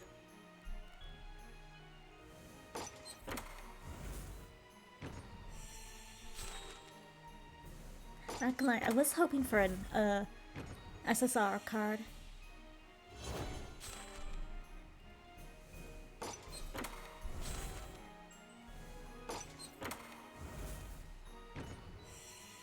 Any more characters to use for duos are welcomed.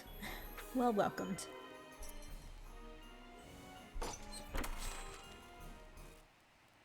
But we got him. We got one.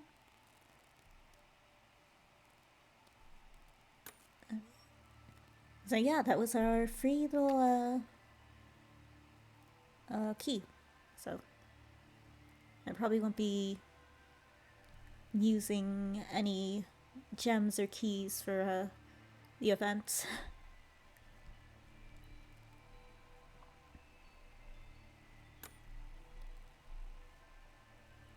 So we save the keys and stuff for whatever happens next. So, back to Playful Land.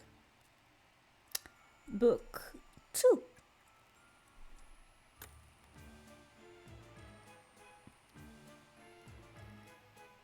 Alright, so there we go.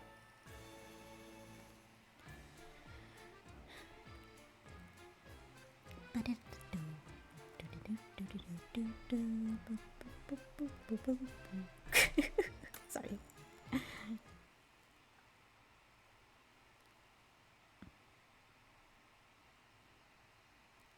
I think I will bring this down.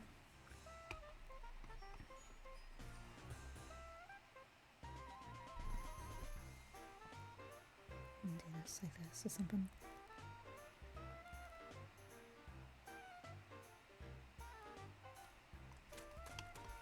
What's taking you guys so long? I'm gonna leave you all in the dust. Wake up, Grim. Ugh. Why does he pick now of all times to be quick on his feet? Maria, come on. Grim's gonna leave us behind if we don't hurry.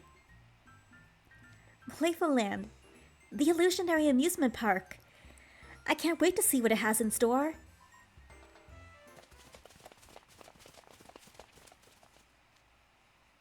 Whoa! Dang! Run into another pole?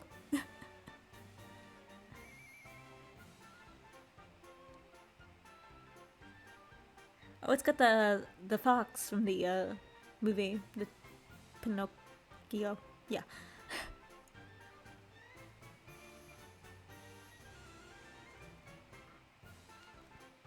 So this is Playful Land. Wow. I see more rides than I can count. And we barely walked past the entrance. I've never seen a theme park this big or fancy. Roller coasters, Ferris wheels, carousels? What's that round black building there? Beats me, which is great. There's so much here I don't know. There's no way I'm gonna get bored. For sure. And it's all adorbs. Everything looks hyper-chemical. This theme park is fire. Hey, Cater. Quit taking pics of the buildings and take some pics of me striking cool poses in the center of the plaza.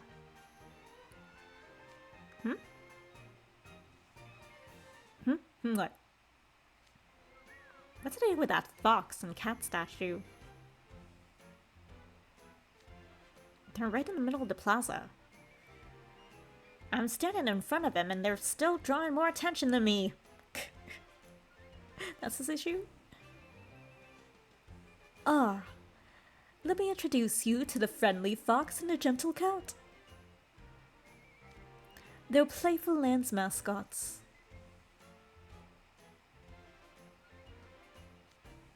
Uh-huh, uh-huh. And who are they supposed to be exactly? You're joking. You've never heard of either of them? Of course he hasn't. That definitely tracks for him. Is it the same for you, Maria? Yep. Never heard of him. They're a pair that appear in an old tale so famous. Every child in all of Twisted Wonderland knows it. It's called Wish Upon a Star. The rest of you are already familiar, I trust. Absolutely. Long ago, there was an old toy maker who doted on a wooden puppet he built. He wished upon a star that shone oh so brightly in the sky. I wished that my little puppet might be a real boy. What happened next? Why, the wooden puppet began moving without any strings. His wish was granted. The old man rejoiced, for now he had a beloved son, and they lived happily ever after. You're missing a little part there. Who doesn't love a happy ending? That story never gets old. I had an illustrated version of it read to me all the time when I was a kid.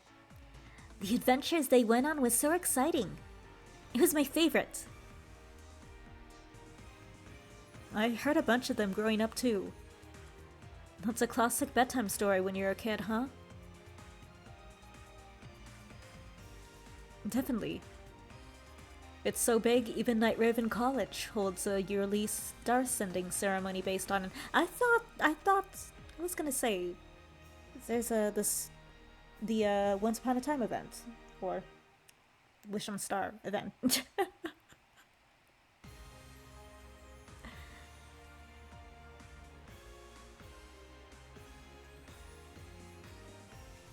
Oh, right. The tedious thing where the designated stargazers collect wishing stars. Nobody even cares about it. Can't they just call it quits with the whole thing? You think so? Personally, I think it's absolutely wonderful that you can see the wishes inside of everyone's hearts.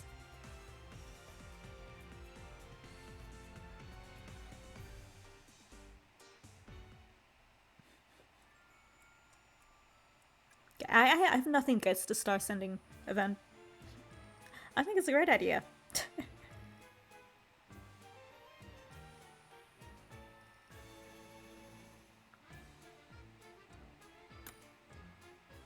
And it has great aesthetics too.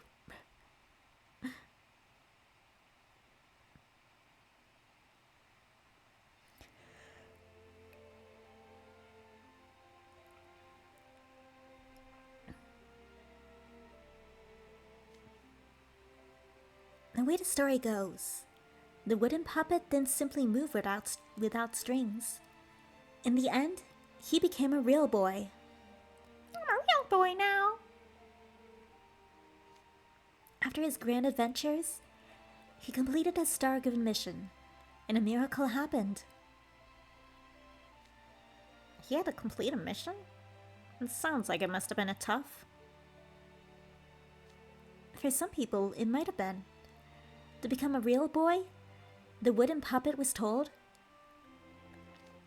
that he must learn to choose between right and wrong. Choosing between right and wrong? That's easy. Fun stuff is right, and stuff that ain't fun is wrong. No, that's wrong.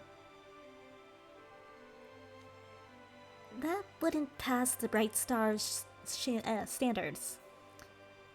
When the wooden puppet asked how he would know the difference, the star said, "Your conscience will tell you." Conscience? What's that supposed to mean?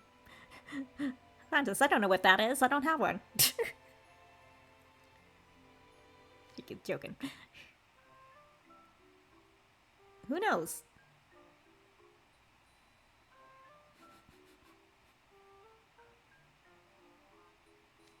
None of you know? Conscious is a hard thing to describe in a few words.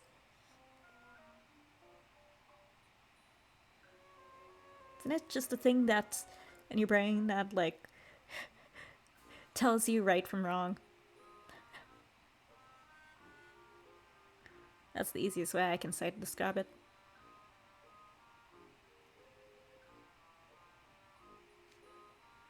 Anyway, long story short, Wish Upon a Star is a tale designed to install morals in misbehaving children like you, Grim. Oh yeah? The friendly fox and the gentle cat played a role in the moral of the story. The friendly fox is someone the puppet encountered and befriended during his journeys. He cared a great deal about the puppet. He put in tons of work to make the puppet a star, and he did everything he could to help the puppet recover when he was in bad shape. Okay, the fox I kinda get. How about the cat? The gentle cat was the friendly fox's partner. He had a mild demeanor and a smile that never left his face. He and the friendly fox assisted the puppets in his adventures. Wish Upon a Star has many unique characters, but the friendly fox and gentle cat are particularly popular supporting characters that gave the puppet advice. They often get featured in stage adaptations aimed at children. Of course our scholars would know their stuff. Wish Upon a Star is actually what Playful Land is themed around. Many of our rides are designed to emulate the puppet's various and sundry adventures. During those adventures, the friendly fox realized the wooden puppet was beset with a terrible malady. Its symptoms? It seemed as though his mouth wasn't working quite right, although he'd see red spots when he opened his eyes. And his heart pounded as hard as someone pounding on the door, and so rapidly it made him dizzy. In the story, the fox's cure for the malady was inviting the puppet to an amusement park, as I'm sure you recall. It was an incredibly carefree environment where the puppet could relax and enjoy himself. He even made a friend. And after the day of fun, the wooden puppet got all better and left the park. Yes, simply by spending time in an amusement park, his physical symptoms faded like they were never there. That's not how the stuff works. I'm not a doctor, but I'm pretty sure this isn't how it works. If people's illnesses were cured just by spending some time in the park, it must have been a magical place indeed. Which brings us to Playful Land. The creator wanted a park as fun as the one in Friendly Fox that the puppet took. Friendly Fox took the bleh. As fun as the one the Friendly Fox took the puppet to. There we go. That vision is what drove every decision, and thus the Friendly Fox and Gentle Cat came to be the park's mascots. For such a secretive place, it sounds like it's got some real upstanding ideals. Well, this is all information I learned secondhand from the proprietor, or I'd explain in better detail. Though personally, I imagine us being a fox and cat beastmen have a little something to do with our employment. Thinking about it like that makes it impossible not to feel a certain kinship with these statues. We lovingly polish them to sparkle every day.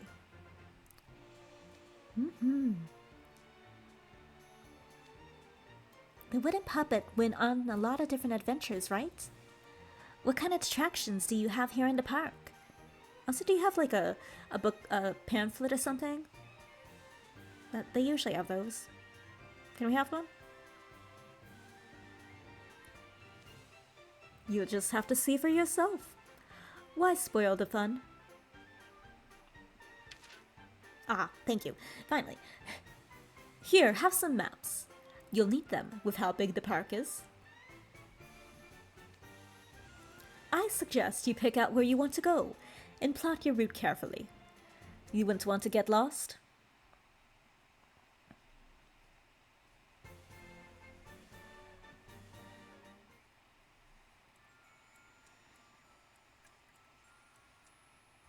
Okay, chapter 3.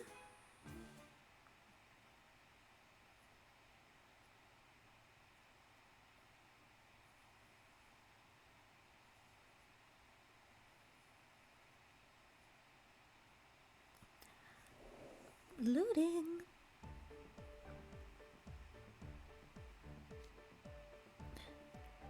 So where to first? This place is seriously ginormous.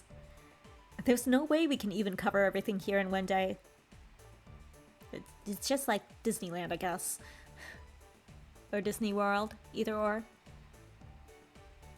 I want to go to the game area first and do some target practice. You know, at one of those places where you try to take out as many targets as you can. If it's hard yet rewarding, it could pique my brother's interest in coming here. Amusement parks are all about the thrills.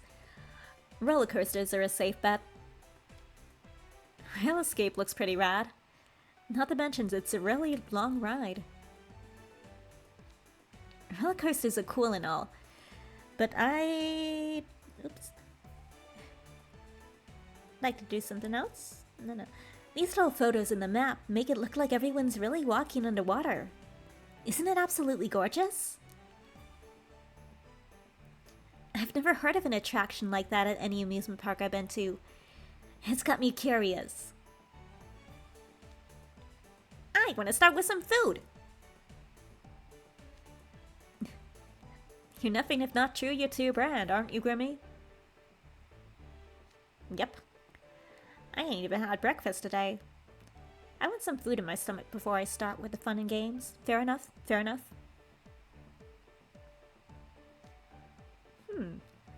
Interesting. It seems each of you has your own form of entertainment in mind. Perhaps further discussion is in order to come to consensus. Okay. In that case, split up! It's like, wait. Ernesto's like, wait, no, everyone, come back.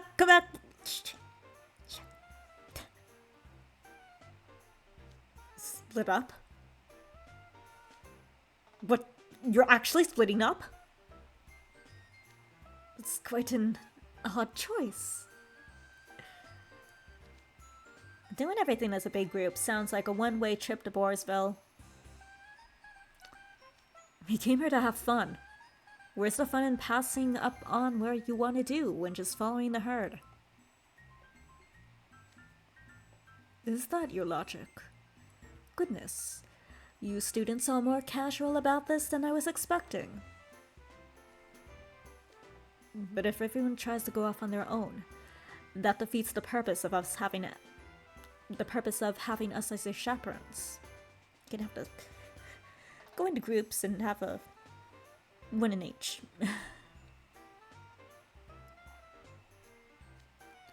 True. If we gave these overeager spudlings complete freedom, who knows what manner of mischief they'd get into? Especially Ace. Fine. Guess we better split up too, so we can babysit them.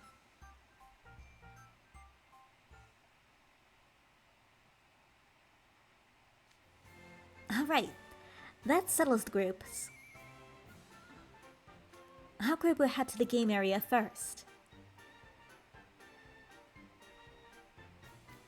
We'll start by hitting up the roller coasters.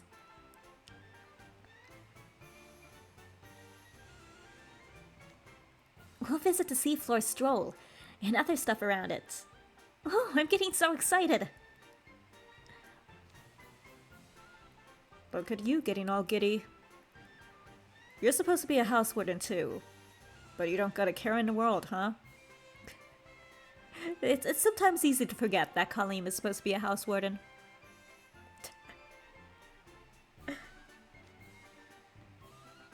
At least you two know better. Keep those herbivores out of trouble. You can count on me, of course. Oh, I'm so excited. I'm not sure I can count on you for anything. Where do you get all this energy? Well, to be fair, we are at Playful Land. We can have fun while still keeping an eye on the others and making sure they don't cut too loose. Say, I haven't heard your plans yet, Maria. What will you be doing? Food. Yeah, that sounds legit. I gotta eat while we can, you know?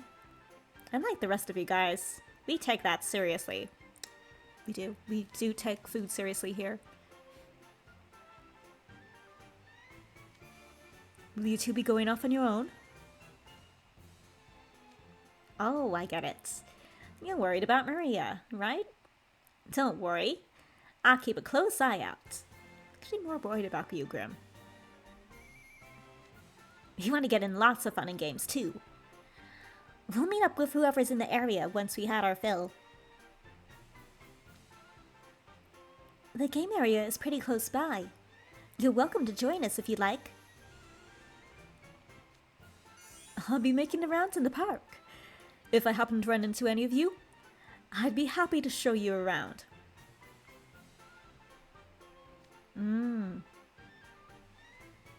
Oh dear. I almost forgot the most important thing of all. The show we discussed is at 1 p.m. at the stage on the north side of the plaza. You won't be late, I hope. For sure. I'm gonna light that stage up and put on the best performance this park has ever seen. Then I'll be mega popular star. Oh yes. I can't wait to see it. For now, everyone enjoy everything this illusionary amusement park has to offer.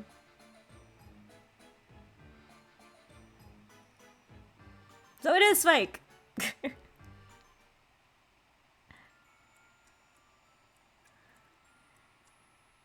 I don't know, but I wouldn't be surprised. It's 4. Oh, here we go. Okay.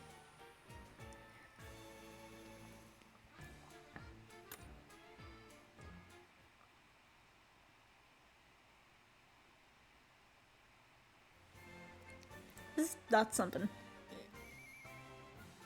You know how in the movie Pinocchio, like the more he lies, like his nose grows longer, and for the other children, the more they lie, they like turn into like donkeys or something, or animals. Is that what's gonna happen here? There's gonna be like a certain condition that every time they do it, they'll slowly turn into like an animal.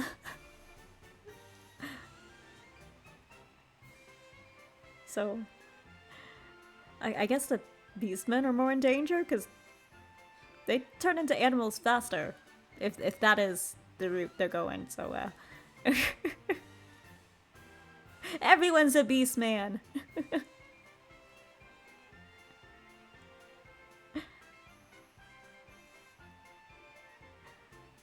Be interesting.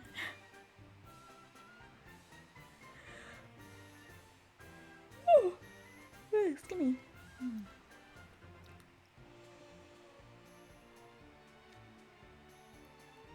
So you guys are cool with hitting up the roller coasters first, right? I was hoping to get a ride on a suitably thrilling one myself.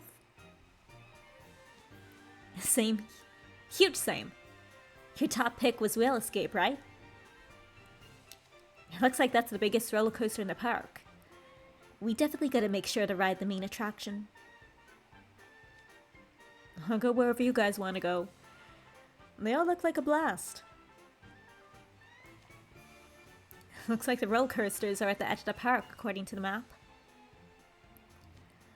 We're in Gentle Plaza right now, at the center. Boy, that's a walk. Are you young scholars about to make your way to the roller coaster, perchance? If you are, I suggest taking a carriage ride. A carriage? Oh yes. There should be one coming back to the plaza soon. Here it is now. The carriage is the most convenient means of transportation within the park. Whoa! There's no engine or anything. It's drawn by real live horses. Or kids. It's drawn by children. Pretty sure that's what the kids look like in the movie. Slavery! Yay! No. No. Look, that one even looks like he's crying. The sparkle. It's right on the edge of his tear. He's crying. He's in pain.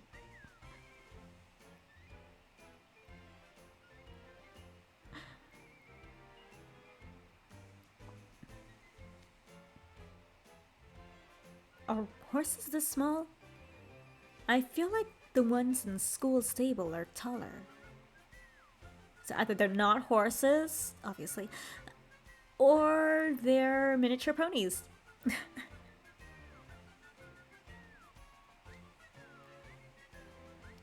Yeah, the ones at school are definitely bigger. But these are some cute little guys. This is a replica of the carriage that the friendly fox helped the wooden puppet ride. Ah, then those aren't horses at all. Draft animals, that is. Animals intended to pull wagons. Vary across different times and places. That is right. We try to recreate Wish Upon a Star as faithfully as we can here.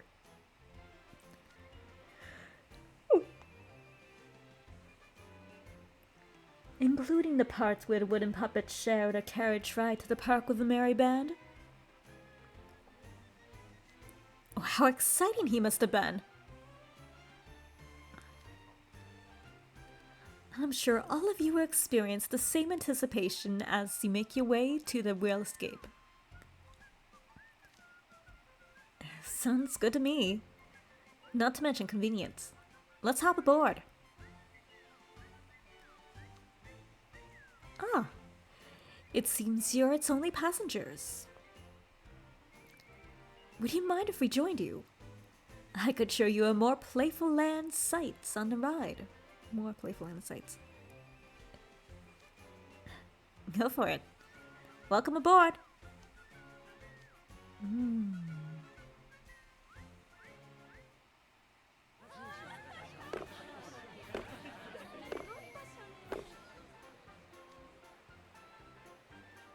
There's a lot of visitors for a weekday. Playful Land seems lively indeed. Oh, there's actual people here? Or it's an illusion. It could be an illusion. It's probably an illusion.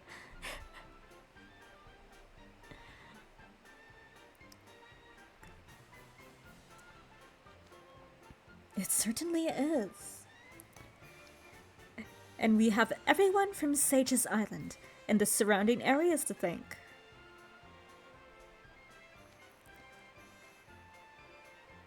They say the Wooden's puppet's hometown was a bustling place filled with children's voices. So of course we'd like this park to be the same way.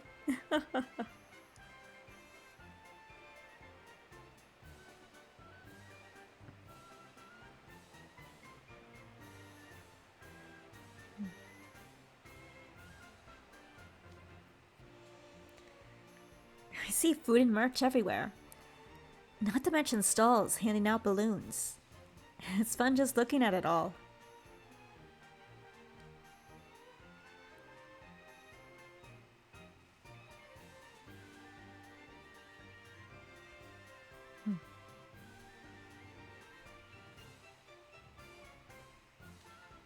Oh guys, check out that cart here. It's got a puppet running it, like they get at the entrance. The puppet's movements are practically human. It's not a puppet, probably.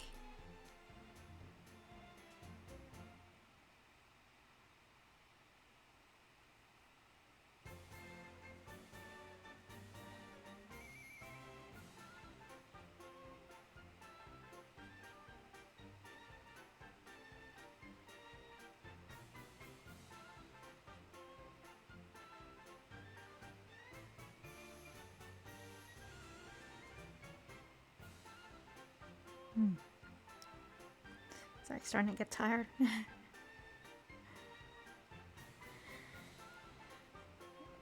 Oh yes, the puppets are invaluable playland staff indeed.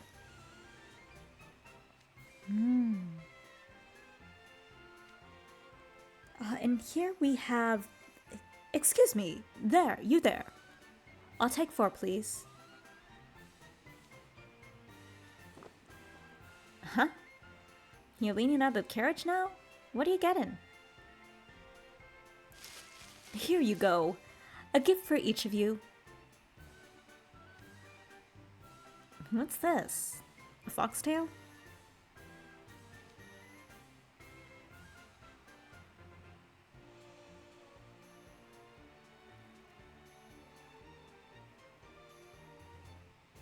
Just so. It's an accessory themed around a friendly fox.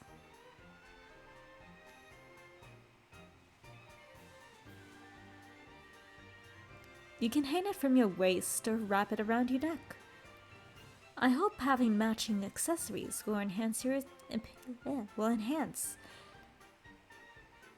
experience at the park.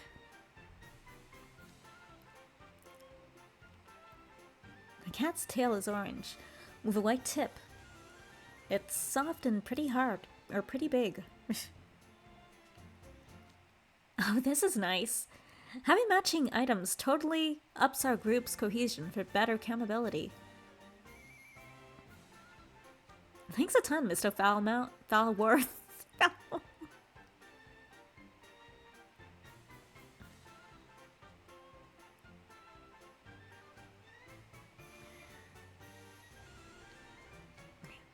Please, no need to be so formal.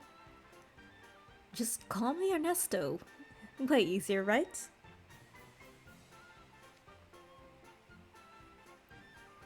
I'll take one of those as well.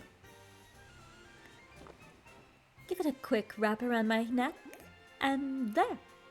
How's this? Aren't I cute? Why, you look amazing. Cute and gorgeous at the same time. Boy, how I know how to pick them.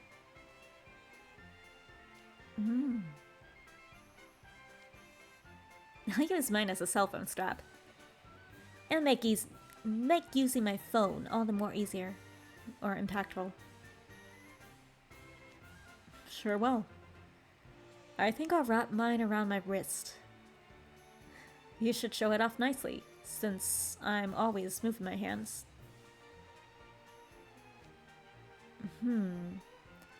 As for me? You should put yours here, AC. Huh? My belt? Yep. That way you can look like you've got a bona fide tail. Wow, yeah. It's like I really have one. Feels like it makes me the odd guy out, though. Nah, it's cool. Why worry about being the odd guy out when you're here to have fun?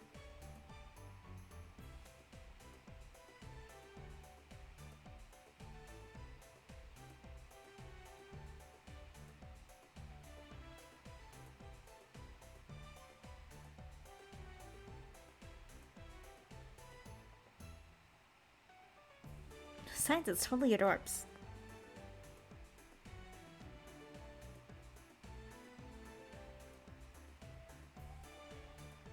No!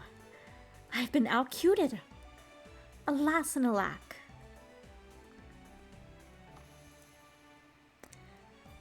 Okay, now you're both teasing me. I'm sure it's friendly on their parts. Sorry, that indignant look on your face is just too funny. I'll take a really good shot of you. Come on, you're cool, right?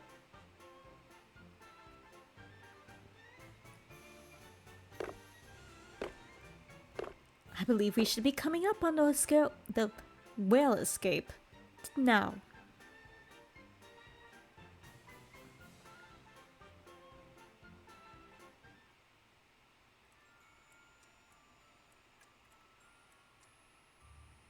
Okay, that was 4, I think. So then 5?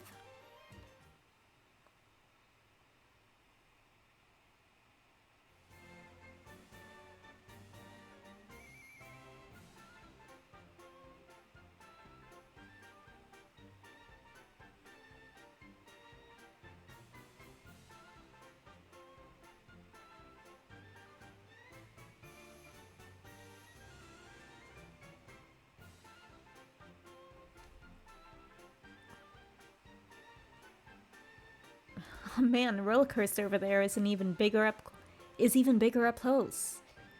This is gonna rock. I know it's kind of late to ask, but Trey, you all cool with thrill rides, right? Sure.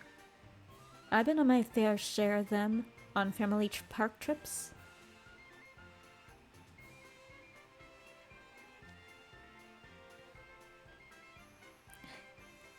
I'm glad you're all being good sports about this. Oh hey, I'm getting a Magic Cam DM from Murray and Grimm.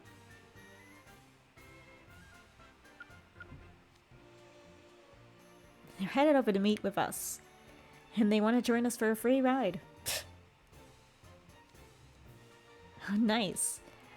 Guess we can wait for Maria and Grimmy here then. There's gotta be something we can do to pass the time though.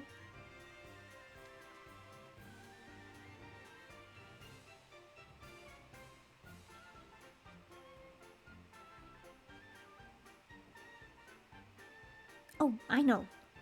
Why don't we ride the Ferris wheel? It is right here and all. I don't normally go on those, but there's no line right now, so it works out perfectly. Excellent idea. I do enjoy Ferris wheels. The views they give from you at the top are incredible.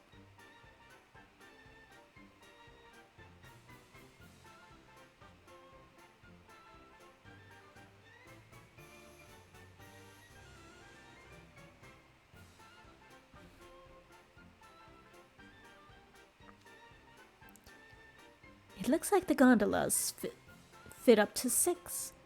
What do you say, Ernesto, Gino? Care to come along?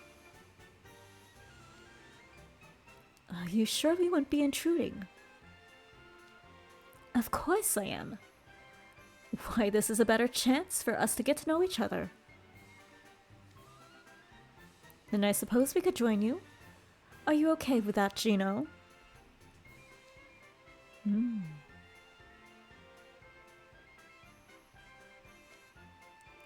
Great, let's go.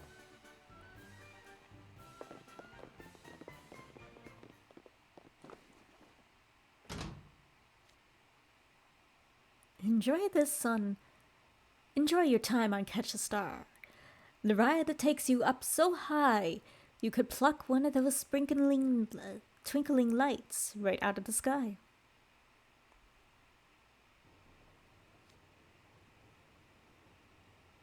Oh, it's moving.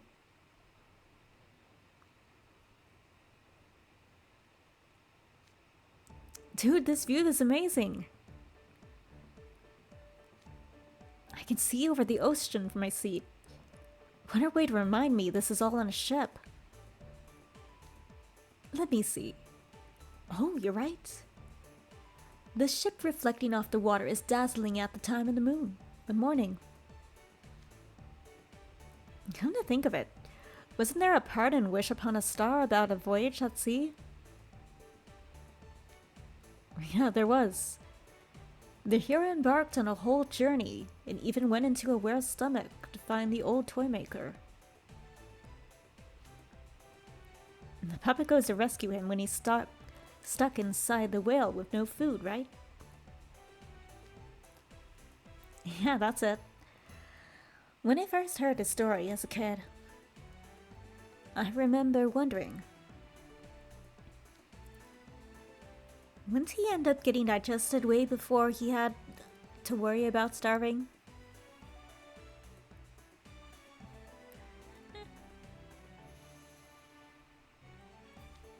For whatever reason, I could never suspend my disbelief that far. You get caught up on that biology, not making sense in a fairy tale? Yes, you've always been the pragmatic type.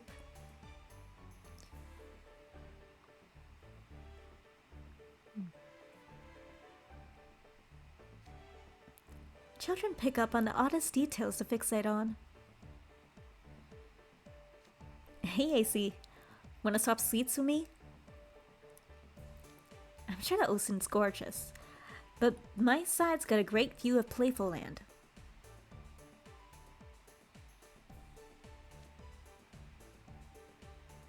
Cool with swapping? Totally. Gotta be nice to the cute little fishies, you know?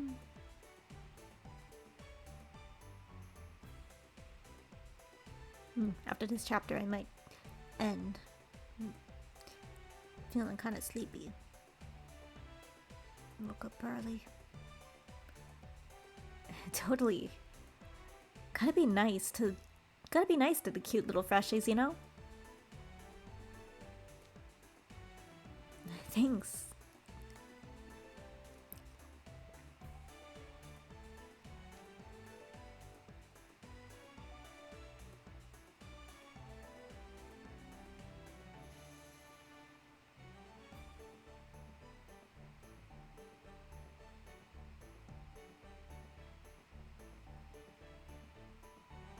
Oh, you weren't kidding. You can see the whole park from here.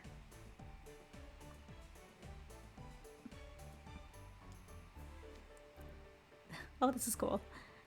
Seeing it from above really drives home how huge this place is.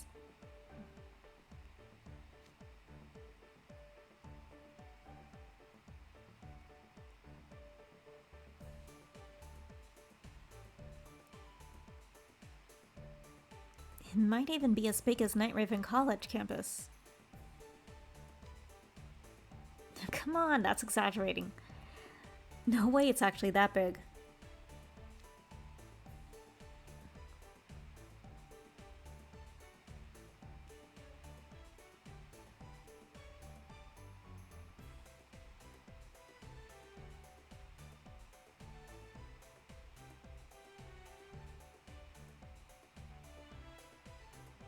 Considering all the attraction it packs in, I can see how it would appear to go on forever.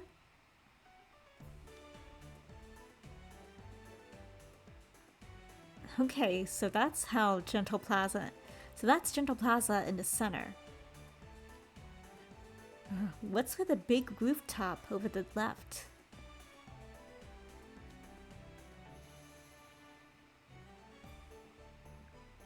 Oh, that's the theater where the shows will be held.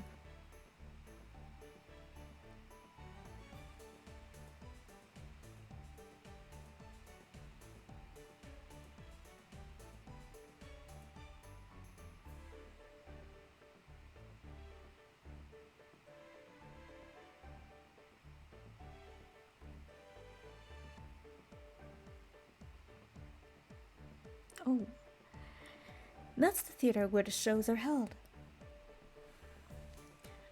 Dang, it looks... If it looks this big from all the way up here, it must be ginormous on the way there.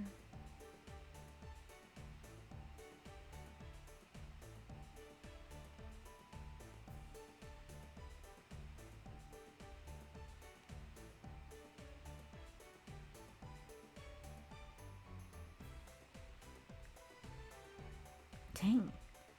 It looks like this...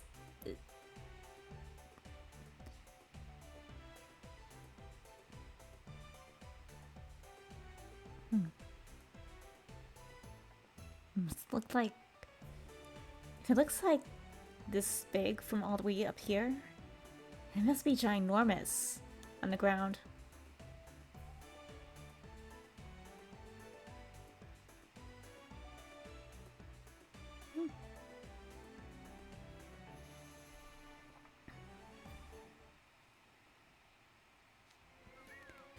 It certainly is.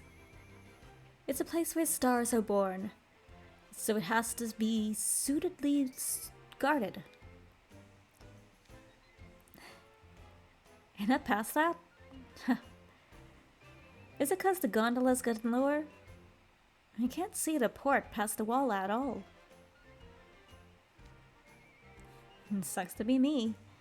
The entrance.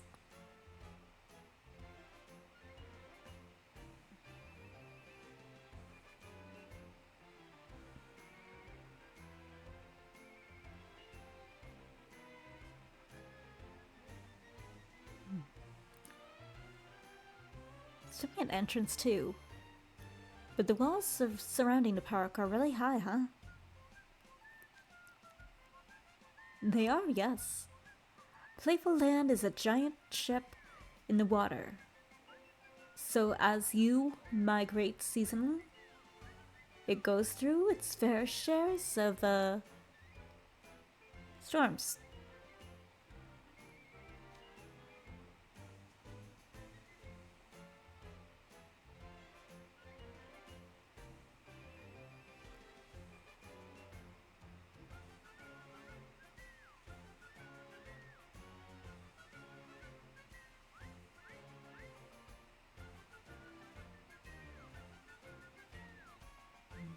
The walls are made extra high to safeguard the park from giant waves.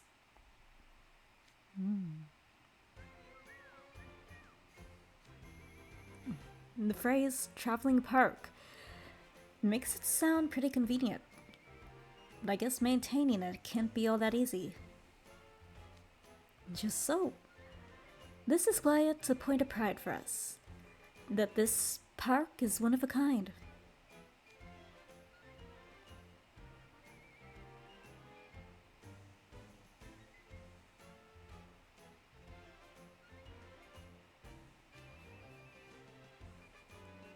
We're circling back to the ground now. Everyone get ready to disembark.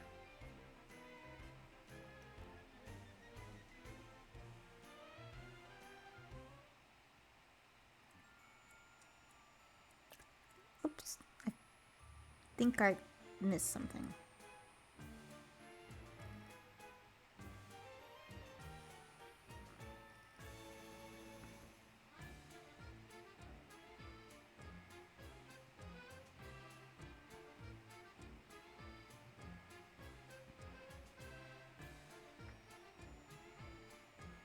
Did we just do chapter 5?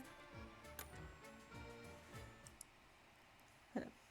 Let me go through this a little bit.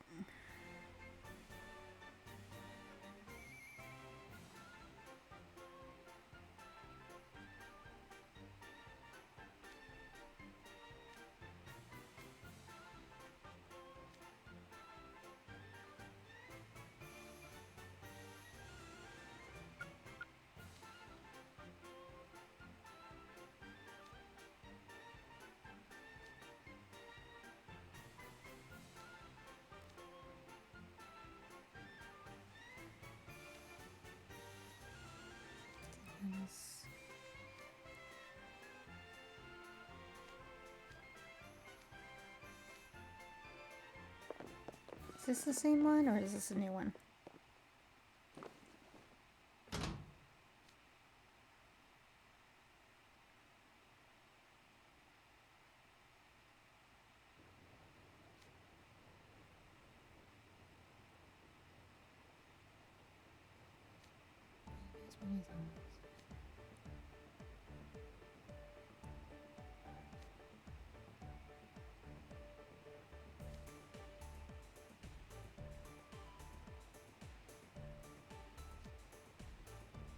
I don't remember this. Hold up.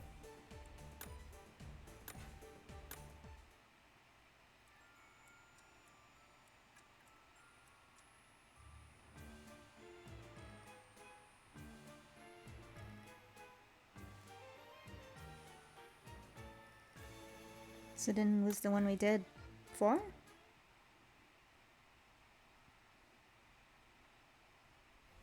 I just need to know where we left off on.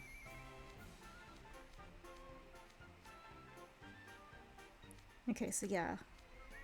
Go into the other side of the park. Animals.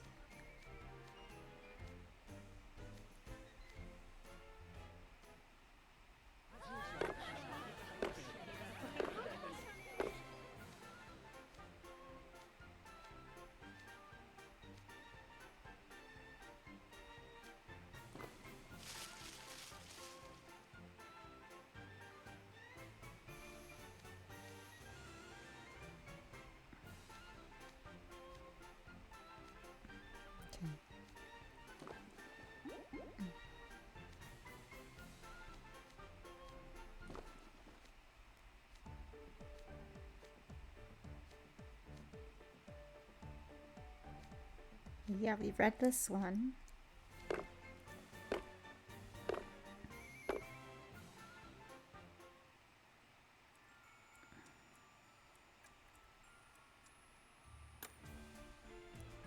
I think probably this one.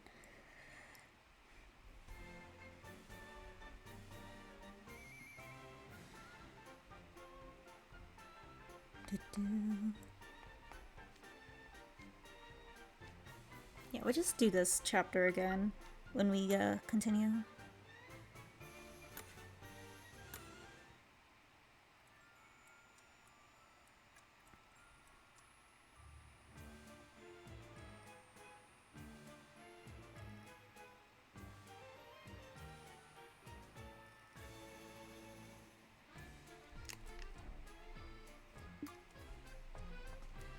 Alright. Well, since I'm getting tired, I'm gonna end it here. And we'll continue this, like, I don't know, tomorrow or the day after or something. We'll continue it later this week.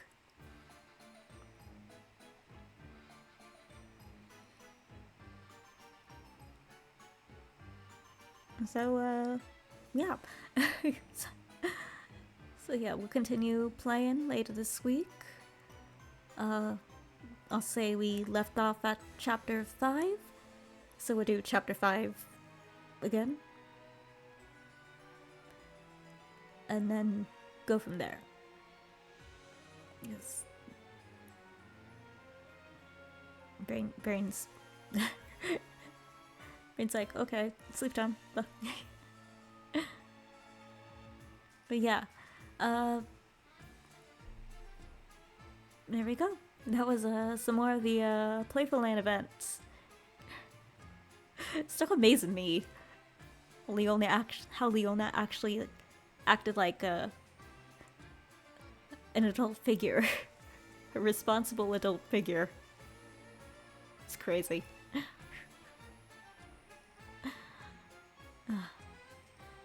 Let's see what other crazy things happen in the story.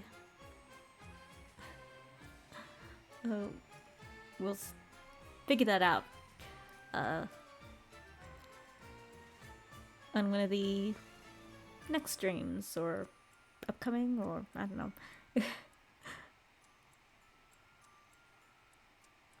But yeah.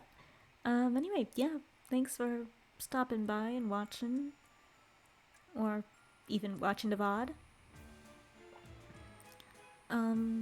I'll leave it here, and we'll continue on from where you're monitoring the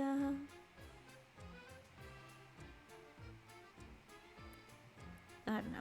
I can't think. I'm like, I start getting happy.